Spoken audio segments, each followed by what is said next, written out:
Greetings, my beautiful viewers. I am the Hunter of Comedy, and welcome back to Danganronpa, Trigger Happy Havoc. Well, read 1-2 reload right now, but you mean what I know. Anyway, so I have the very sad news that, you guys remember my giant mug, my giant metal mug? I found that it has rust on it. So I found that out, and so now I'm not going to drink out of it today. And I'm sad about that because that means I don't have to refill water very often. So instead of that, today I have my wonderful, showing my musical theater background, like my wonderful glass I got from a musical theater place. But I am mourning the loss of my tin cup. Even though it's not actually tin, it's like stainless steel or something, which shouldn't get rust on it like that. But either way, I'm sad, and now I'll have to find a way to clean that, which is very difficult. But that's all. That has nothing to do with what we're doing today, because today we are going, and I'm going to switch it right now so I don't forget. There we go. Hooray! I remembered this time. I did it. I did good. God damn it, Hero! Why is it you? I refuse to accept this. I refuse to accept this. That's not better. That's not better. That's just not better. Oh, God, worse. No, no, no, we're gonna get happy. We're gonna get someone on here who's not dead. Oh, my God!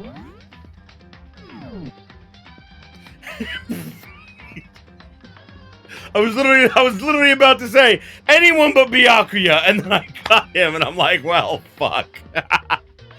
Damn it. But, last time, Byakuya did better. Byakuya was less of a dick last time. He was still a dick, but he was less of a dick. So, hooray, I guess? Either way, so last time, as you all probably remember, we found a new body who we thought was the mastermind, and of course it's actually Mukuro's body that is being recycled, which is still bad, and, should probably, should probably, just say once again, spoilers are allowed, it's in the tags, I made sure of it, so yes. Also, I have started posting these on YouTube, so if you are watching this here, on my Twitch and everything, and missed, a previous episode, I am painstakingly uploading them to YouTube, which takes, 4 or 5 hours per video, because my internet is not the best.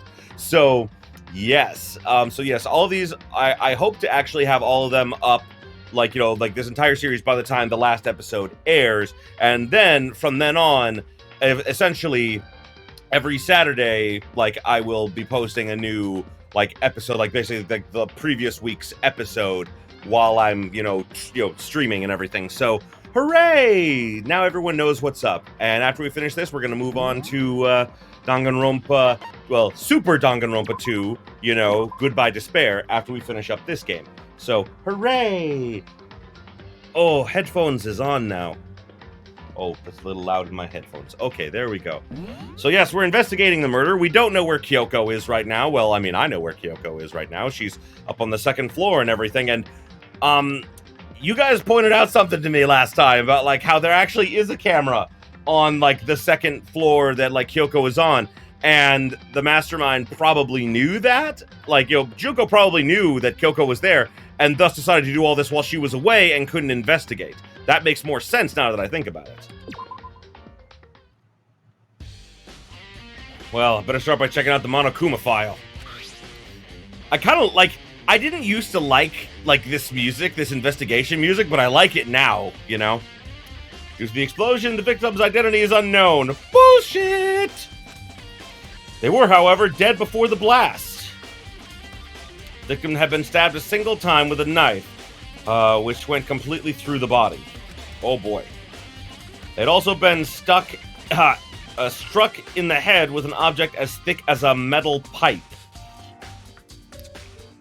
I almost feel like that's a dig at Hero, because Hero kept saying it had, the murder weapon had to be a metal pipe in so many cases, Body was covered in other wounds, but they were at least several days old. So even the Monokuma file doesn't tell us who the victim actually was. The unidentified body. Could it be Kyoko? Nope. Or I have no choice. I have to investigate. I have to uncover the truth for myself. No matter what, I had to find out what happened, or we're all dead. I need to go back to the scene of the crime. Back to the garden!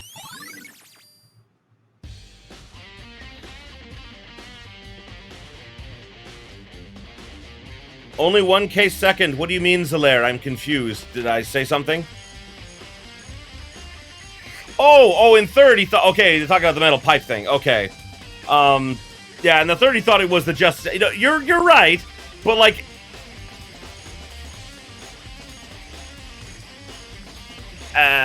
And first is stab. Well, I thought that... Didn't in Chapter 1, when they said that, Oh, no, you're right. It was only Chapter 2, because it was just a stab, right? I'm stupid. Either way, Hiro is stupid. I don't care what anyone says. Hiro is stupid, and I don't like him. He's my least favorite character in the whole series. And, like, well, I can honestly say there are no characters that I actually dislike in the entire series. Like, there are characters that I don't like as much, and Hiro is definitely one of them. Okay, I just need to do what I always do. Knife! It's very clean for having been stabbed into a body. There's a knife lying on the ground. Is this...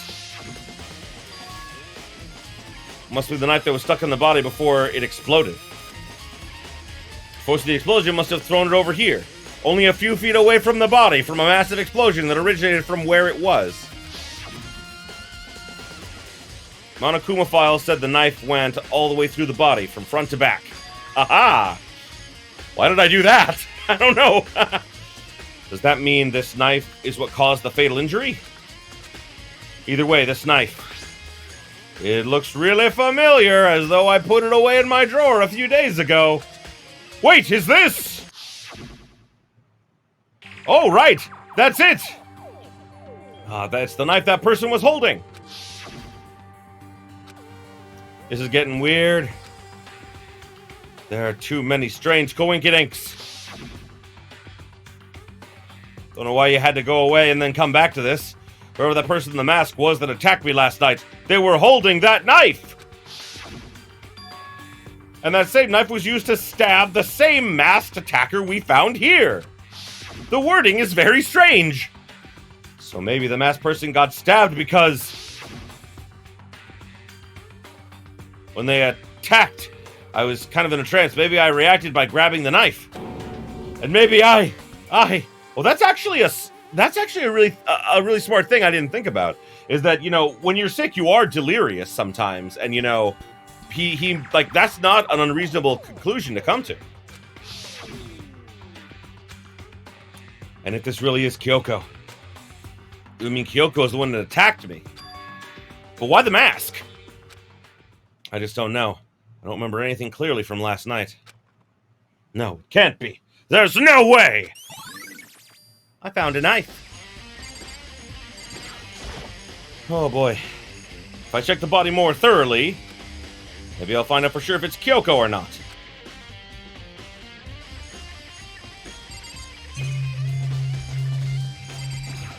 Oh boy.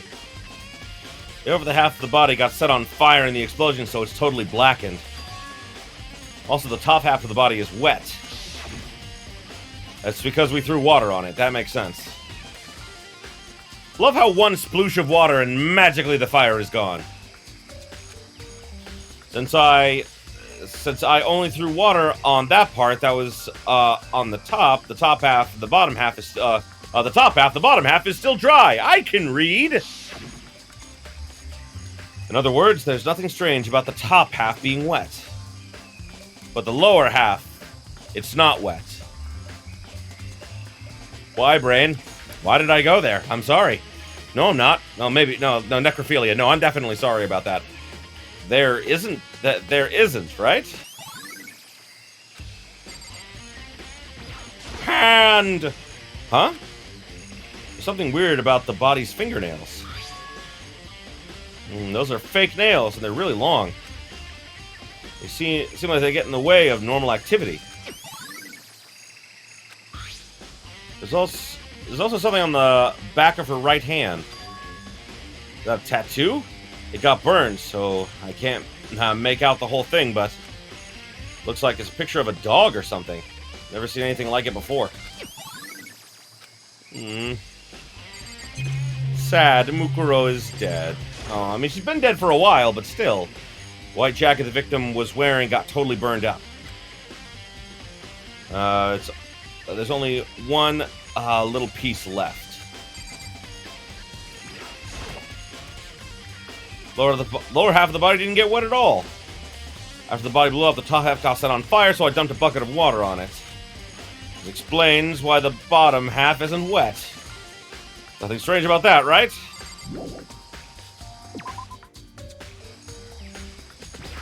I found a bomb piece. Looks like fragments of something. They're all burnt, so I can't be sure, but I feel like I've seen this somewhere before. But where? Wait, was it there? I have to double check that later. Alrighty. Toko! So who does that body belong to? Whoever it is, I'm not gonna look. I don't want to faint anymore. So, I'm just pointing this out. I'm sorry. We have a girl whose top half is wet and a girl whose bottom half is always wet. Just had to say that. I had to say it. Listen, Makoto. Do you remember how the body looked, you know, before it blew up? If I remember right. It was wearing some kind of mask and a big white coat. Also, there was a knife sticking out of the stomach, and the area around it was stained with blood.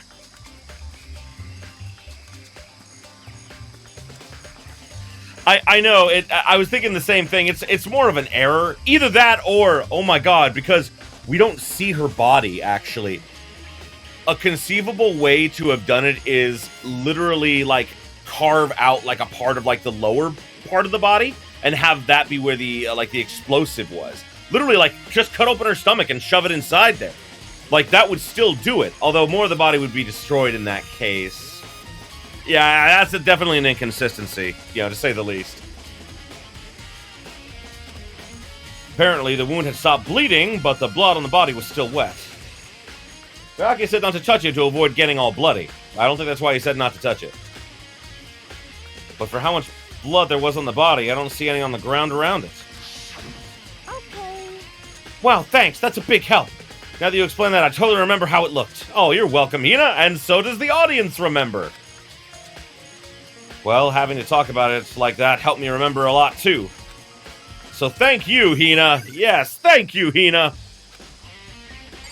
Chickens is. I remember there were some chickens in the chicken coop. No! Clucky is dead! No! Clucky, no! I count 4 chickens. Huh? 4?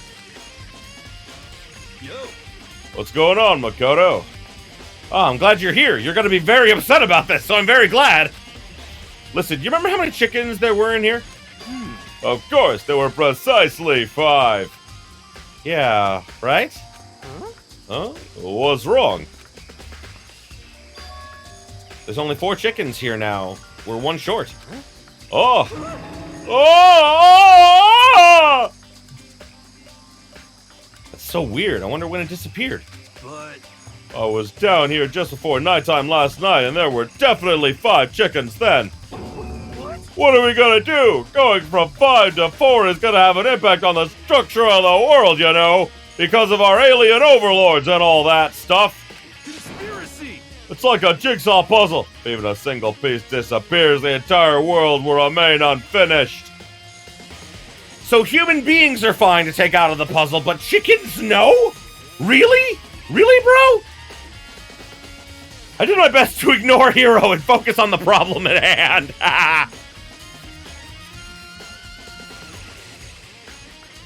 The 4 to 5 chickens were a meme? How? How are they a meme?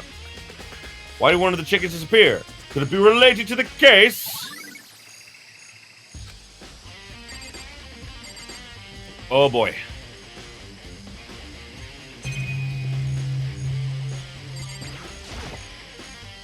Just to be sure, I should check inside the tool shed. I was actually trying to talk to Byakuya, but oopsie. This room is dusty and disorganized. In other words, a pretty stereotypical tool shed. I couldn't get it even today. Oh, that's too bad. Wait, was that a tarp in here before? I should probably look into that. It could be related to the case. Tarp! Oh, the top is wet and covered with mud and grime. But the underside, it's totally clean and dry! Nani? One side of the tarp is wet and dirty. We just said that. Something about that bothers me. That's one thing. That's the one thing in here that concerns me. Nothing else concerns me about the tool shed. Byakuya! Good timing, Makoto. I wanted to talk to you. What do you want to talk about? So, in other words... I'd like to hear your alibi. Alibi? In other words... Correct. I'd love to hear where you were after nighttime began last night. Well, I was sick, so I was asleep all night. Why are you asking that now? What's nighttime got to do with it? Naturally. Isn't it obvious? This murder took place after nighttime. How can you know that for sure? Because just after nighttime began, I came to the garden. I was going around looking for everyone, so I could tell them about Monokuma. Hiro's been spending most of his time in the garden the last few days, so I figured he'd be here. And I can confirm that when I arrived last night, there was no body here. In other words... So the murder could only have taken place at some point during nighttime, after I left the garden. Byakuya, you're so useful now. When you're being, less of a dick, you are so useful to the team. However, Toko, Hiro, Hina, and I were in the gym together the entire last night. Nani? Once I found Hiro in the garden, we immediately went to Toko and Hina's rooms to get them. At that point, we all went to the gym and began dismantling Monokuma. Except Hina, who was running around early on, and Jill, who probably would have had enough time to drag the body out from wherever the hiding spot. No, I didn't think of that. That actually makes sense. He didn't think of that. Ha ha! As a precaution, we made sure not to go anywhere alone. We even went to the bathroom in pairs. In other words, all four of us have airtight alibis. The only ones who don't have alibis are me and Kyoko. That's right. And if the victim really is Kyoko, then I'm the only one without an alibi. Also, when we went to get Hina and Toko, we stopped by your room as well. What? But you never came to the door, so where precisely were you? I'm telling the truth. I was in my room, but I was dead asleep. I had a fever, so... That's hardly an alibi. That's true. So what now? You seem to be at quite the disadvantage here. I'm the only one without an alibi. That's really bad, isn't it? Well, Hiro! It's 11 o'clock right now. Okay, and? You're serious. Oh, well, I was just thinking when we first found the body. When the body was found, huh? I should look back at what I did this morning to help me remember when that was. Monokuma's announcement woke me up at 7 o'clock as usual. I headed for the dining hall pretty soon. Once I got there, I met up with Hina. That was right around 7:30. It took you 30 minutes to leave your room and go to the cafeteria? What? Weird. I mean, granted, I have... Yeah, it's case one all over again, yeah. Guys, it's a pull door. It was open all along. That's funny. I like that. Then I headed to the gym where everyone else was waiting. Next, Toko went to get the pickaxe, and that's when she found the body. What time was it then? 9 o'clock. So it's probably 9 right now. That's right. It had to been right around 9 o'clock. You know? Oh, now to mention it, I think you're right. Well, of course I'm right. I'm always right. I'm the protagonist. So I think we can say for sure the body was found at 9 a.m. Okay, my job's done. No more thinking for me. This took all of my daily effort. That's a pretty small job.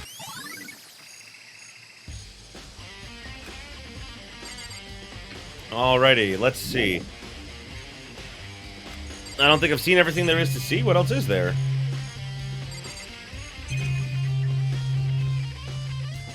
The plant? Is it true? Does it eat paper, plastic, and people? Anyway, I don't think it's related to the case, so I think I'll just stay away. Oh, right, the thingy. This thing, I remember. Oh, fuck, you're right. That's a smart thing Hero said. God damn it. Everyone take a drink. For those of you that are just tuning in now or have not tuned in previous episodes for some reason, we take a drink every time Hero says something smart. It can be alcohol, it can be soda, it can be whatever you want.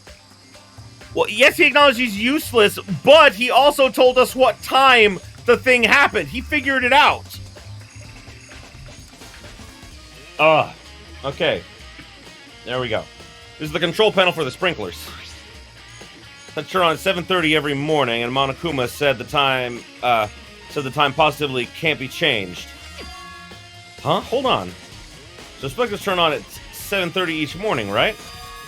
Then if the body was here, then the sprinklers would have gotten it wet. Which would mean the murder must have taken place after 7:30! I think I've checked everything I need to in this area.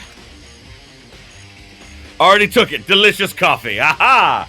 I am a tea drinker myself. Coffee, unless I put tons of sugar in it, I don't like the taste of coffee. So, and coffee for weird reasons soothes me instead of making me wake up. So, yeah.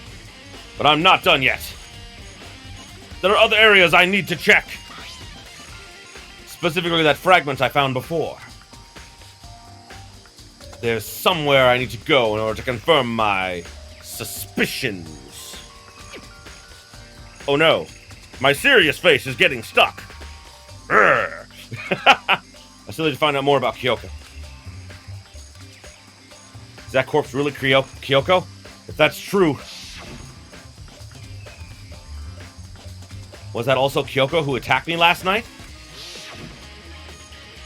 If I can find out more about her, maybe I can answer that question. Kyoko was never the kind of person to talk about herself all that much. Maybe if I can get into her room, I'll be able to find out more. The key to her room. It's all clear now. Alright. Byakuya has it. I don't have a choice. I have to see if he'll let me borrow her room key. Hey, Byakuya. If you do come up with an alibi, I'd be happy to hear it later at the class trial. Oh, no, it's not about that. You have the key to Kyoko's room, right? I was hoping I could borrow it. I'm afraid I can't take that risk. You're the prime suspect, after all. What? Of course, if I were to go with you, that would be a different story. Oh! Exactly what I wanted, to be alone in a room with you. Oh joy! This is exactly what I've always dreamed of. Toko will be so jealous of me. That part is true. Then will you go with me? Sorry, I have my own agenda to take care of. Find me again later and we'll see. Goodbye. Depending on my mood, I may go with you. Or I may not. What a dickbag! Okay, then in the meantime, I should look around somewhere else. Maybe I should go check out that one area, instead of actually naming the area, which is what a normal person would do in their own head.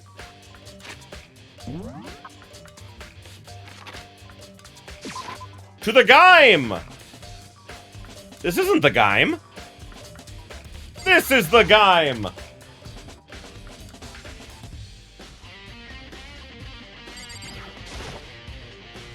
Monokuma's lying dismantled on the floor, but... figured it wouldn't be here. You know? I just found something. What is it? It's a bomb! And that bomb went missing. No doubt about it. The fragments I found in the garden. Yep. Although, the question is, why would Junko use the same bomb? Obviously, she has a bunch of these bombs for all these robots, unless, of course, they're already pre-installed and she didn't want to take another one apart. That would make sense, being efficient. Okay, I've checked everything else I can. All that's left now is Kyoko's room.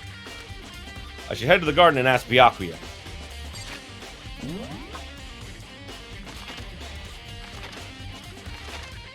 I remember this investigation not being very long, but I mean, like, this is, like, super short, man. Then again, the trial is also pretty short, too, you know? Byakuya! Think we can go soon, Byakuya? Let's go. You want to check out Kyoko's room, right? Very well, let's go.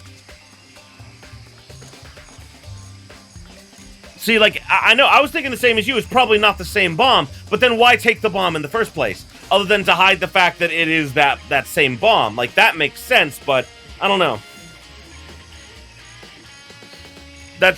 You're probably right. I'm getting through all the comments now. Yeah, no, you're probably right, guys. It's probably just to throw them off and everything, just so that they hopefully wouldn't, like, pick up the correlation between the bomb and the bomb coming from Monokuma. And therefore, the only one who could detonate it would be the mastermind, you know? That would, like, even if Kyoko did it and everything, like, in the trial and everything, it doesn't make sense because no one is able to activate the bombs except for, you know, the mastermind. Because they mentioned about it being, like, you know, because, like, Byakuya said he turned off the motion sensor, right? So if it was the same bomb, it wouldn't function like that. Either way. Yep, yo, you're right. Yeah, no, like, the mastermind fucked up by using that fucking bomb, but it never gets discussed. I feel like that is more of a red herring than any... Not a red herring. That is more of a clue pointing to them than anything else. Byakuya walked off without a second glance, and I hurried after him on our way to the dorms.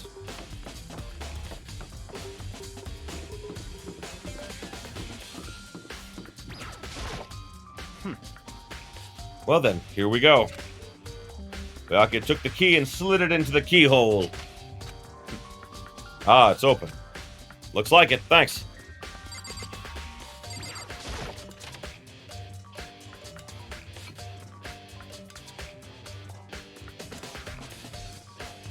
So this is Kyoko's room. Something on the table. It's a wooden block, it's a wood block decoration.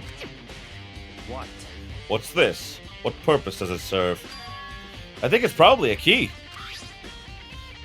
The lockers that look really... lockers of those traditional public bathhouses use them for locks. I wouldn't know. I've never gone to a public bathhouse. Wow! Byakuya, like, we have something in common, but the difference is I want to go to one of those places. Doesn't really surprise me. It's hard to picture Byakuya doing something like that. You know, bathing. It's certainly possible. Like, and I mean, bathing with water. He Scrooge McDucks it all the time, just like swimming in like a vat of coins. Obviously, you know, like only plebeians use water. I don't know why. I don't know why, but I thought that was really funny. But if it is a key, I think I might know where it unlocks. Really? What? Unless I'm mistaken, I'm pretty sure I saw something in the dojo that this might go to. To the dojo! We going to the dojo! Where's the dojo? 5th floor! What the...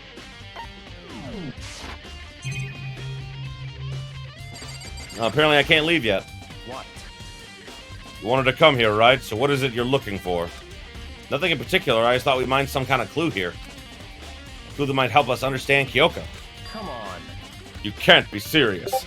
That's why you made me take time out of my search to come here? Sorry? Regardless, you plan on poking around at random. You're doomed no matter how much time you take. Yeah, the public bathhouses aren't common where I live either. They're very common in Japan because they have a lot of apartments that don't have showers. Like, they have bathrooms, like toilets, but they don't have showers.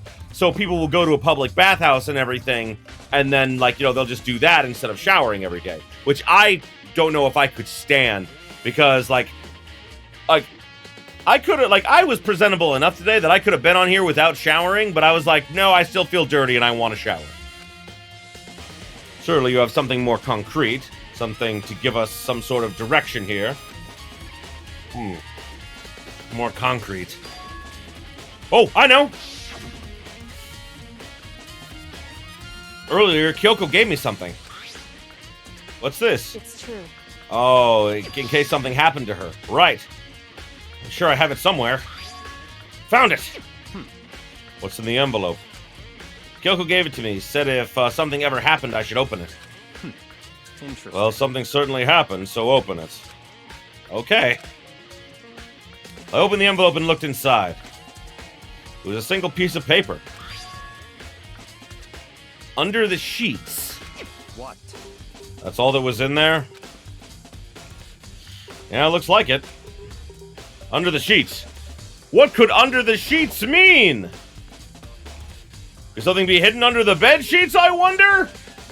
Part of me didn't expect to find anything. After that, you should! What's this? Found a crumbled up piece of paper. Ah, student registry. Mukuro Ikusaba. I see. It appears to be Mukuro Ikusaba's profile. Yeah, it looks like it. That's probably the other thing Kyoko stole when she stuck into the headmaster's room along with the key. A key and asterisk! That's it! It must be the blank that Monokuma was talking about. Kyoko said a death without meaning was unappealing. And this is what she left behind. But and it is cool how that even applies to her like future self in the DR3 anime, where she literally sacrifices herself so that, like, you know, Makoto can live. You know? Like, literally, like, you know, like she genuinely believed in him, and, like, you know, like, I don't know, like, it's very poetic. It's very like her, you know? And, like, she left behind a bunch of notes and everything in the anime. It's how they helped figure everything out, you know? I don't have time for your sentimental indulgences. Hurry up and finish your search. Okay. I made an effort to pull myself together, then looked down at the profile sheet. Mukuro Ikusaba. Female. Ultimate soldier. Although small for her age, she was a military specialist trained in every weapon type imaginable. She showed an interest in the military from childhood and soon found herself completely absorbed in it. In elementary school, she won a survival game tournament and began writing for military magazines. Damn! Just before entering middle school, while she and her family were on vacation in Europe, she disappeared. The story of a young Japanese girl being kidnapped quickly took over the Japanese media outlets. In an intense international investigation turned up no information, and she was never found. However, she reappeared in Japan 3 years later, alone and completely unannounced. She revealed that she had joined a mercenary group known as Fenrir for those 3 years, and came back only when Junko asked her to. Like, literally, like, what I love is that this gives us more about Mukuro than just, like, her being, like, you know, what the anime did was just such a crime against the character that they established even in the games, you know? Like, she was not this, like, you know, incest-obsessed person, you know? She was a person, and they gave her so much personality in, like, everything else, but in the anime, it was all just overwritten, and it really pisses me off. She insisted that she hadn't been kidnapped, that she'd received battle training of her own volition. However, she never revealed why she decided to return home when she did.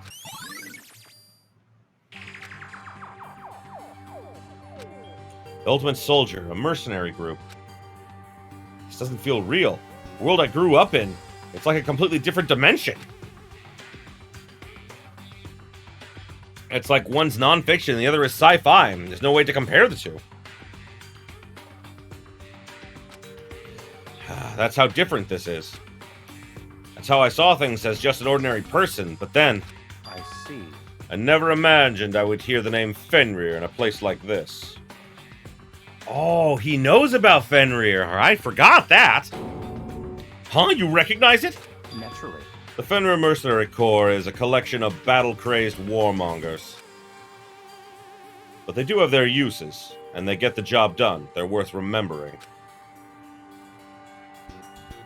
That's part of a world totally removed from the one I live in. I have to say, I'm intrigued. Every rumor I've heard says that Fenrir was already... Found it. Yep, Whoa. Whoa, I feel like our hero is becoming a bit player, and a bit player is becoming our hero. It's you! What? Huh? What have you got in your pretty little hand there? Ah! You found your profile! So what if we did? Hey, come on. Don't freak out on me. I'm not gonna hold it against you or anything. And in case you're wondering, I don't hold it against Kyoko either, even though she stole it and hid it. After all, there's no rule against stealing, is there? But who I can't forgive is Miss Ogami, who broke the rules and busted into the headmaster's room. Oh my god, I think this is why we see, like an intermission thing with, like, Sakura, like, fighting all the Monokumas. Like, I think it's coming up soon, actually. Maybe I'll drag her corpse out here and slice it up and devour it. Bears are omnivores, you know. What? Are rule violations really so unforgivable? You're quite adamant about those regulations of yours. Of course I am. A proper school is built on the dedication to organization and order. Which is why even I, as the school headmaster, had to follow the regulations myself. Oh, so you're saying you have to follow your own rules as well? Of course. Absolutely. I can't have you complaining about how unfair it all is, now can I? In fact, on the subject of fairness, would you like to know something interesting? Interesting? It's about the one writing all the rules. They're actually one of the participants in the killing game. Yeah, that is right. Junko does consider herself a participant, you know? Like, I alluded to that a little bit in Never Say Never with, like, the whole bullying trial thing. Like, the very idea of it was so, like, you know, not only to keep, like, you know, the class trials in the actual story, but also that since Junko is playing the game, by the rules that were established, let's say Celeste had been victorious. She would have been trapped in the school with Junko, and then all Junko would have had to do to win the game is kill her. And since there was no one left after that, she wins. So, yeah, no, like, it would just be... Although, like, that... and, like, you know, like, Celeste's despair would be at the very tipping point, so she would enjoy killing her at that point. At least I think so. I don't think I ever actually told you how many participants there actually were, did I? I was thinking I should probably clarify that. Hey, When you all first got together in the main hallway back when, there were 15 people there, right?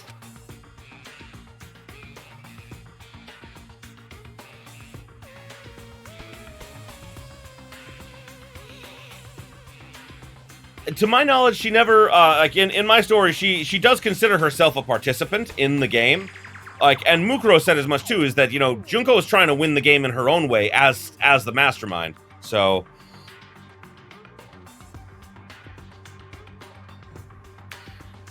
that is true, but she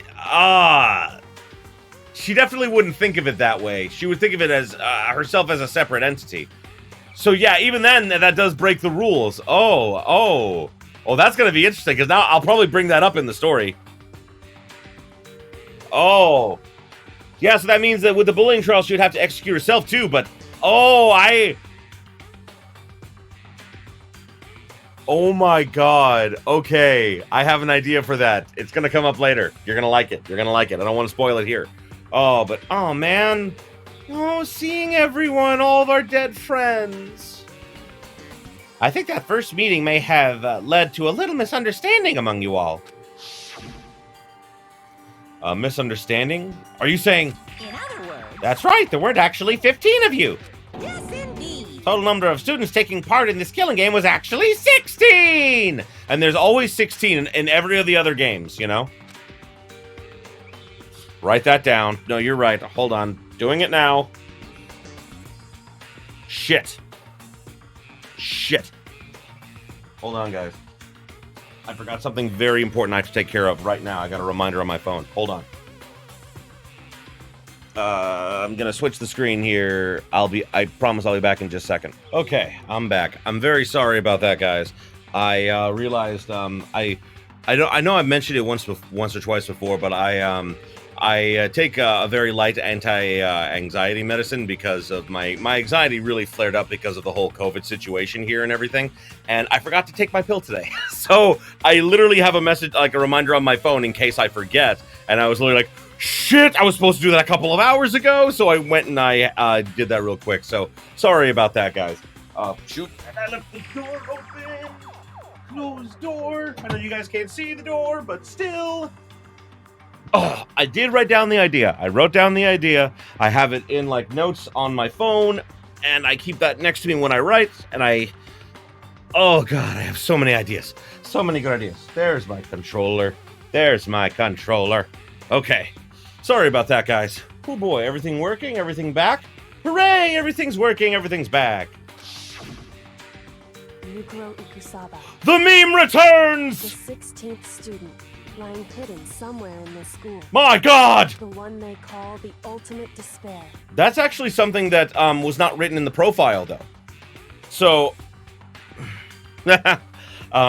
so I was thinking, like, well, how would she know that they were the ultimate despair then?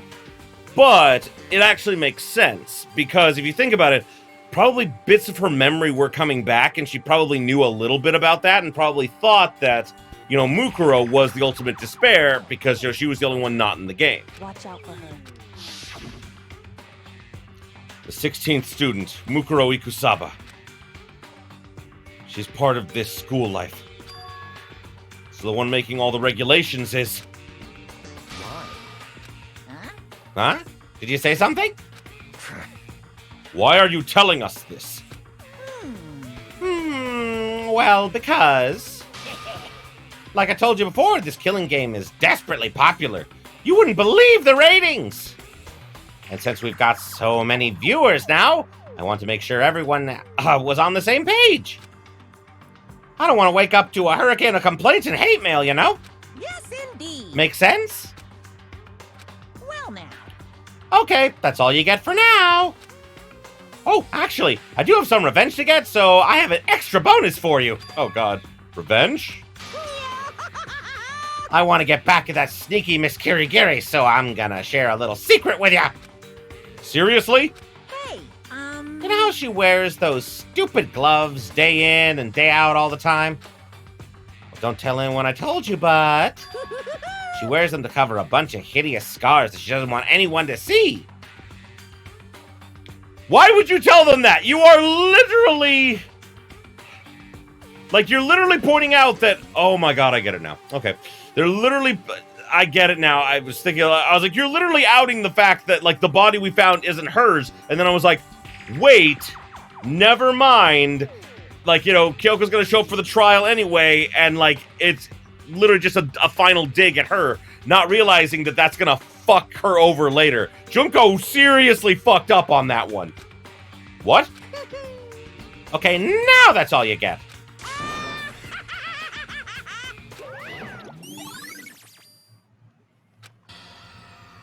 Kyoko wears those gloves to cover up a bunch of scars? Very burned hands, yes. Wait, so on the back of her hand... The tattoo. Wait, but no. Monokuma specifically said they were scars, right? I don't think it's that Junko is getting desperate. I feel that it's more that Junko, at this point, wanted to take a risk. And that, like, what I'm just assuming is that essentially, it's not that she's desperate. She is working as hard as she can to tear them apart after, like, Sakura's sacrifice brought them closer together. Oh, that's right. Kyoko also has the key that can open Junko's hideout. Oh, no. Although, here's the thing. If Junko, like, when Junko was, like, Ryoko, like, you know, she was able to evade, like, a professional, like, you know, killer without even looking at him because of her analytical abilities. Do you think that Junko isn't as talented as you know she was then? So yeah. Yep, that makes sense. She kind of had to knock out Junko. Junko had to knock her out as soon as possible. It makes sense, you know? That's why Kyoko wears those gloves, to hide the scars. Which means... those fake nails on the corpse. Are you thinking about Kyoko again? Huh? What? Forget about her. What matters right now is uncovering Monokuma's trap. His trap? Such ignorance. The novel did, actually. I've been trying to find a translation, but essentially, she got those burns while trying to save, the main character of, like, the Kirigiri, like, novels. Yui, I think her name is. She got the scars while trying to save her, and basically kind of inadvertently caused it to get worse, and Yui died. That's what I was able to interpret. I'm actually going to take a few seconds to see if anyone actually answered that, because like it came out a little while ago and everything. So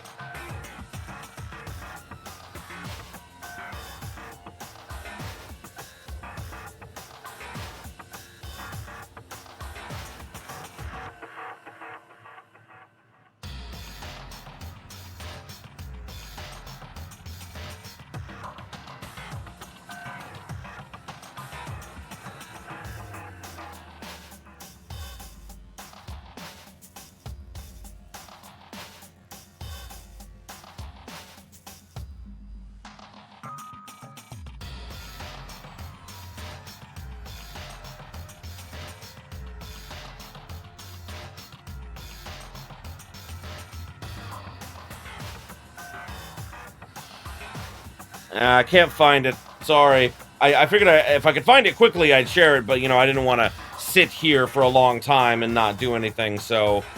Yeah, I know that it has something to do with, essentially, Yui somehow betrays her trust, somehow, at some point, and dies, I think? I'm pretty sure that she does die, and Kyoko gets her hands burned trying to help her. Like, that's all I really know about it. The novel also actually shows the first time that, like, Kyoko met Makoto, and that the reason that they started hanging out and everything, like, before, like, the tragedy and everything was because he accidentally witnessed, like, a murder, and so he was a key witness, and so she, like, talked to him about it, and went to the crime scene with him and everything, and that was the beginning of their, like, relationship in, like, in canon, in like, you know, when they were in Hope's Peak and everything, and from that point on, she got more and more invested in him, so I like the fact that they kind of had a connection even before all of this game, so I like that. I think that's cool. Anyway. God must really hate you to make you so dull. Don't you remember what Monokuma just told us? Said there were 16 students, right? Which means Mukuro was a student here. That's right. Obviously, Monokuma was trying to tell us that Mukuro was the one creating the rules to the game. But why would he tell us that? And why now? Say he wanted to make things clear so there wouldn't be any complaints later? But the mere fact that he said that proves that Mukuro is connected to this case. Yep, Makoto's, like, I love that Makoto's luck literally acts like a life vest. It doesn't work until he's about to die. It just keeps him alive and keeps him out of situations that would kill him. Like, I made this joke, but I 100% believe it. Like, I 100% believe that his luck also brought back Kyoko. Purely because of the fact that, like, what were the chances of Mikon, you know, finding Kyoko, finding out that she was still alive, and finding the antidote and administering it to her and her actually surviving? Like, what are the chances of that? Extremely low. Extremely low chance of that happening. But it did. And I'm thinking, like, oh yeah, it's his luck. I know, Makoto's worst day ever. I know. I love it. I love that, like, Makoto's luck is the fucking, like, it is the antithesis of everything Junko worked for, and there's nothing she can do about it. I love that, because she even said in the anime, the one thing I will say that I liked about the anime the DR3 anime was that it acknowledged the fact that Junko can't analyze his luck because it's too sporadic. So literally, it's the only wild card in the whole game, and it fucked her over because his luck won't let him die. That's why Monokuma revealed the existence of a 16th student. He needs to make our investigation fair. Mukuro is related to the case? It's certainly possible. Perhaps she's the one who killed Kyoko. I mean, literally in this situation, it would be the other way around. How can Byakuya, smart as he is, not pick up on that from the corpses, you know, from what it looked like?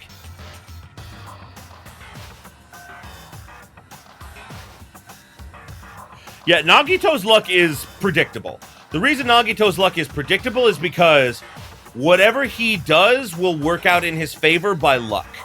Like, whatever he wants will work out in his favor just by luck. So, yeah. Yeah, no, both Makoto and Nagito's luck is completely bullshit. Like, whereas Makoto's only pops up, like I said, like a life vest, Nagito can actually manipulate his to his advantage. Makoto can't do that. Makoto has no control over his luck, whereas Nagito seems to have found ways to control it, you know? That would explain why we have a class trial, wouldn't it? If she's a student and she killed someone, that would make her part of the killing game. Mukuro is the killer? She killed Kyoko? Anyone should be able to come to that conclusion, don't you think? I mean, now that we know that Kyoko has burn marks on her hands and everything, and the body clearly doesn't have them, yeah, no, I don't think so. In fact, that's exactly what I thought when the investigation first began. What? But, based on what Monokuma told us, I've changed my mind. It's all clear now. Mukuro Ikusaba isn't the culprit. Huh? What makes you say that? We thought that Mukuro, the ultimate despair, was the mastermind's true identity. But if that's true, Monokuma's behavior makes no sense. Why would the mastermind go out of their way to reveal themselves to us? That's a good point. So, in other words... Mukuro giving us information that would raise questions about her would be bold, to say the least. It makes sense, then, to assume that Mukuro isn't the culprit. So that's the trap. They want us to suspect Mukuro and come to the wrong conclusion. That's what makes sense to me. The way you say it, it definitely does seem possible, but if it's really true, Mukuro isn't the killer, then who is? Well then, I believe our work here is finished. Let's move on. I'm sure there are other places in need of investigation. I should find out if that key to the dojo really are connected. Let's go. Well, are you coming? No? Not right now? Oh, you meant... Oh, God, I get it. Okay, yeah, no, yeah. Kyoko, best girl Kyoko wasn't here, so, you know. There are wooden lockers here. They use woodblock keys, just like those super old-traditional public bathhouses. Looks like the key we found in Kyoko's room really goes to one of the lockers. I see. Makoto, do you see the locker furthest to the right? Very strange. That's the only one that doesn't have a key in it at the moment. And the fact that the block has a 6 on it, you know? Oh, whoopsie. I didn't read that. My bad. You understand what that means, right? I should probably use the key on that locker? That's right. Well, go for it, Naegi. Okay. I took the wood block key and inserted it into the locker's metal lock. Locker eagerly accepted the key, nom nom, and it opened. There are arrows in the locker. Looks like 10 in total. Look like they're made of titanium, which means they're quite strong despite how thin they are. Of course, without a bow, there's nothing but strong sticks. Strong sticks. Do they not have a point on them? The point would, kill people, right? Oopsie. Nope, they are not pointed. Titanium arrows. Something inside the locker. Watered up ball of duct tape. I wonder what this was used for. Is that a blood stain? It's chicken blood! Oh my god! Junko probably legitimately used that to bludgeon the chicken to death? Like, you know, so technically, the only murder that happened in this chapter was that Junko killed the chicken. The question is, was the chicken a member of the school killing game? Because if it was, you know, hey, she's fucked. We have all the evidence we need. I see. If it is, it means that it must surely be related to the case. The duct tape is related to the case somehow? How could it possibly be involved?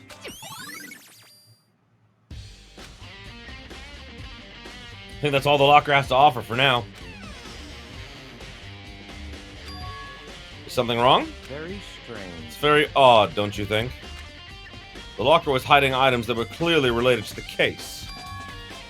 But how did the key to the locker wind up in the victim's room? Why? Or perhaps... Byakuya? Forget it.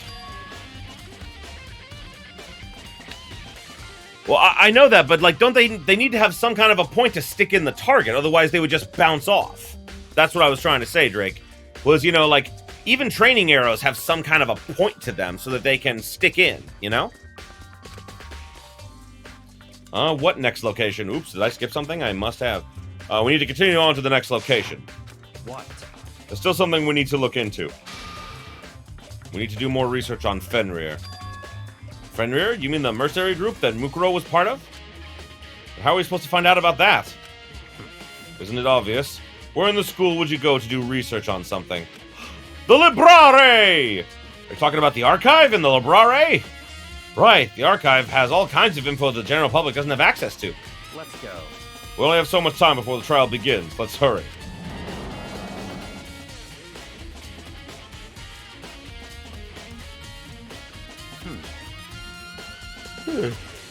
Sorry. I was also up late last night because, God, you know, 2020, man, is bringing out the worst in, like, fucking so many people, and I have a couple of friends who, they're going through a really tough time right now in their marriage and everything, and I was up talking with one of them last night, doing what I can to help. I was up until, like, past 2 o'clock in the morning trying to help them, so I'm a little tired. I will have to get a soda for the class trial.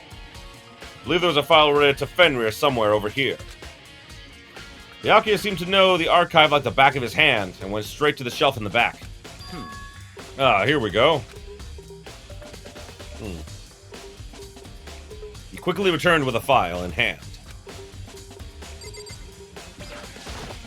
I see. Take a look at this.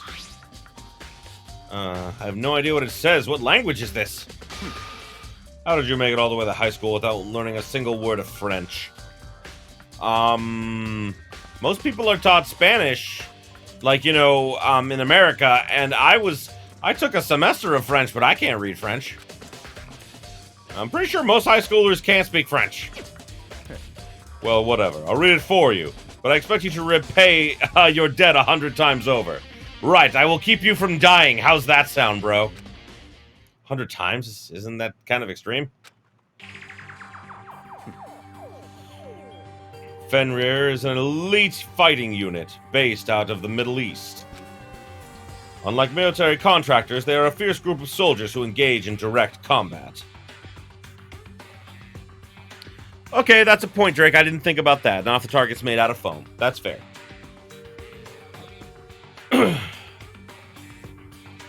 Unlike military... Oh, I already read that. Damn it. Stop yawning. They claim that a single member is equivalent to an entire company of regular soldiers. Just like Fenrir, the Wolf of Ragnarok, their mere presence is known to strike fear into an enemy. They have been involved in countless military battles and operations, most of which are highly classified. However, some time ago, they completely ceased activity, and I think I hinted at this, but I don't know if I ever specified it in Never Say Never. It's not a big spoiler or anything. I'm just gonna say it. Essentially, in my story, the reason I'm having this happen is because when Junko asked Mukuro to come home, she asked to basically, like, you know, prove how dedicated she was to, like, you know, coming back and, like, helping her by murdering all of the other members of Fenrir. So Mukuro quite literally, without any hesitation at the time, well, I wouldn't say without any hesitation, but basically she murdered them all in their sleep. You know? Like, hand over mouth, stabbing neck to each and every one of them, so that, you know, they didn't even have a chance to fight back. Very, you know, very dirty. You know, like, and that's why she, you know, like, that's why, like, the knife that she has is so important to her, because it is a literal representation of her sins, because that same knife that she always carries on her, which is, like, the combat knife from the game and everything, is the knife she used to murder all of them with. So, yeah. That'll get flushed out a little bit later, but I mean, like, I already mentioned it earlier in the story, but it was something I forgot about, and now remembering I have to make sure I flush that out more. At present, their continued existence cannot be confirmed. It's written in English in the Japanese version. That would make sense, though. There are unconfirmed reports that the key members of the group were all neutralized. Rumors indicate they were killed to keep them from revealing the many state secrets they'd acquired. Some, however, believe there was mounting internal tension within the group and they simply imploded. What? What is it? This all just sounds like some kind of alternate reality. Well, it isn't. This is our reality, the only reality. These people are part of our world. Their battlefields aren't much different from our lives here. An unpredictable, unimaginable world. That's what makes it all so exciting. Exciting definitely isn't the word I would use. So, did anything jump out to you? This may be your last opportunity to learn about Fenrir. Now that you mention it, Horse said something about where the name Fenrir comes from, right? That's right. It is said Fenrir is the wolf of Ragnarok, which is Norse mythology. And God, I love Norse mythology. It's so fucking cool. By the way, did you guys hear, speaking of Ragnarok, the new God of War game, God of War Ragnarok, got announced for the PS5? Hell to the yeah! Oh, I love that. Oh, it was French in the original, too. Oh, that'd be interesting.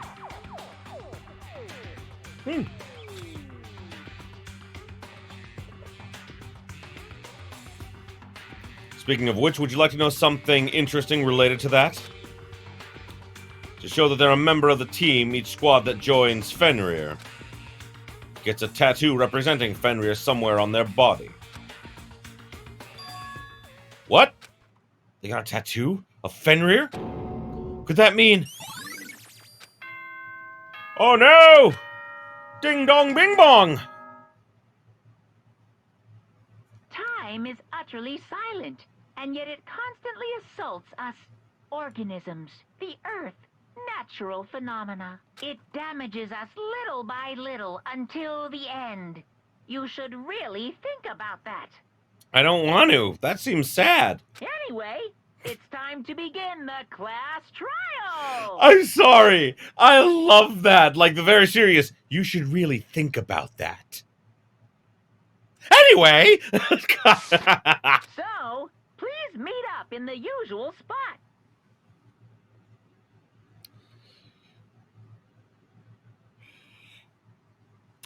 I get you on that, Drake, with the PS5.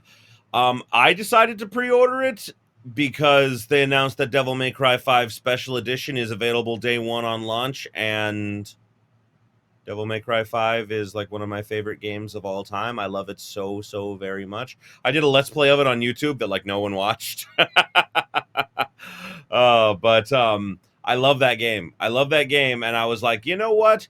I'm just gonna pre-order it because, you know, I may as fucking well. That's why I have a credit card, you know? And like, Basically, it's my selfish purchase for the year because I haven't really made any selfish purchases all this year because of COVID. So I decided, like, I pretty much give myself, like, one selfish purchase every year. And so I was like, oh, great, I'll get a PS5. I was initially just going to wait until some games came out for it that I really, really wanted. And then they announced God of War Ragnarok, which I know isn't a launch title, but they announced it. And, of course, a launch title is the special edition of Devil May Cry 5. So I broke down and I pre-ordered it. Although, like, I pre-ordered it actually on Thursday. Like, that was also part of the reason I was late to start the stream on Thursday. One was, like, what I actually mentioned is that I was having a bit of a problem. But, yeah, basically I was uploading. And as I was uploading, like, actually, like, an episode of Danganronpa, like, it was like, oh, it's still uploading. Oh, shit, I don't want that to impact my bitrate. I should probably wait. And then, it didn't get done until, like, almost 30 minutes after it. So I figured, hey, while I'm waiting, I'm going to try and see if I can get the PS5. And I did. So I'm one of the lucky people that did get it, and I'm sorry to everyone who didn't. But I completely understand the idea of wanting to wait for a price drop because, it's expensive. Although I do appreciate it's the same price that it was when the PS4 came out. The PS4 was also $500 when it first came out. So I'm not too terribly upset about that. At least I think it was $400. $499? No, the PS4 was $400. It was $399. The Xbox X was $500. Right. Either way, I decided to go for it because I wanted it. See you later. Then the time has come. All we can do now is try to uncover the truth during the class trial. That's right. It would seem that way. Let's go.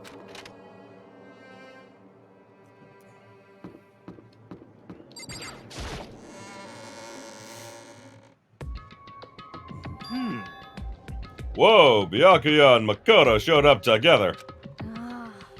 Where the heck have you two been? You just disappeared without a word. We were investigating.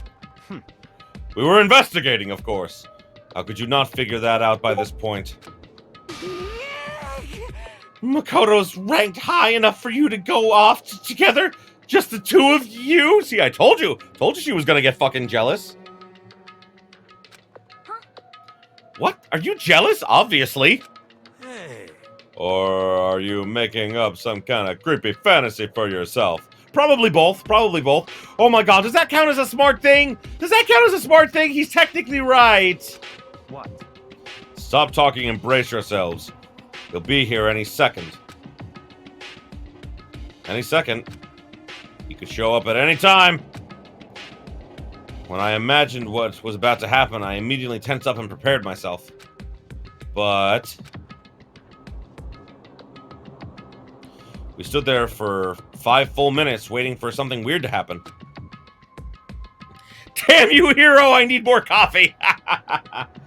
I'll take a drink to that. Then 5 minutes became 10. Why? What's going on here? Why hasn't Monokuma shown up yet? Could it be? Maybe he died again. What should we do? Should we keep waiting here, or what? Jesus! Did I scare you? Come on. I demand an explanation. Why did you waste my time and make me wait like that? What? I made you wait? You got it backwards. You're the ones making me wait. Huh?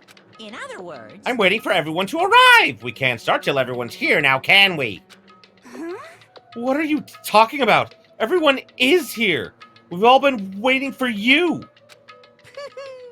Sorry, but you're wrong. But I've been waiting 10 minutes now. So if I punish the one making us all... So it's okay if I punish the one making us wait, right?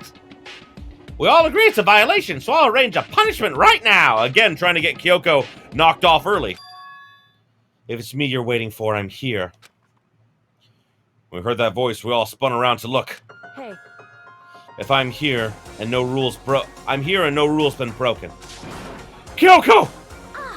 Kyoko, you're still alive! No! It's a ghost! Stop talking. So, question, if Hiro says a dumb thing, do we have to, like, throw up the drink that we just drank? Let's not do that. Let's not do that. I'm just putting that in there right now. If you want to fight, do it at the class trial. You need to you need to save some of the fun for later, right? What? But is it okay that there's no particular penalty for being late? Is that right? I made it here just fine. What school regulation did I violate? Am I wrong? You're so selfish, so spoiled. You're right, there's no penalty officially, but I bet you'll be sorry later.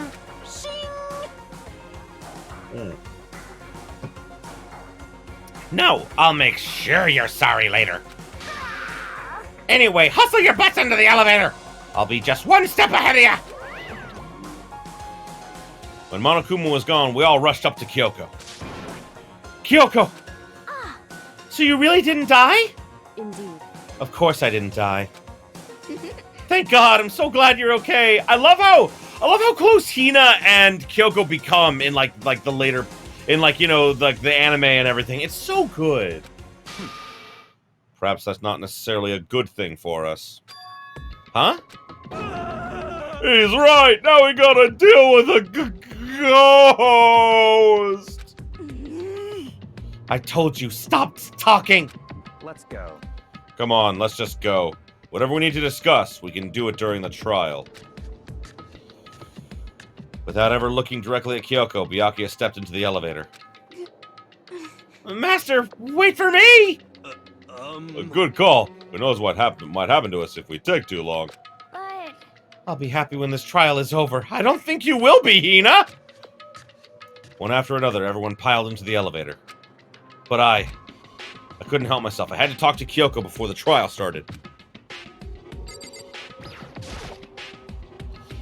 Listen, before we get going, I have to ask you. Where have you been this whole time? You used that key of yours to go somewhere, didn't you? So, Correct. I went to investigate the second floor of the dorms. The second floor? That's right. There aren't any monitors or cameras there, which is untrue. We saw that there was one.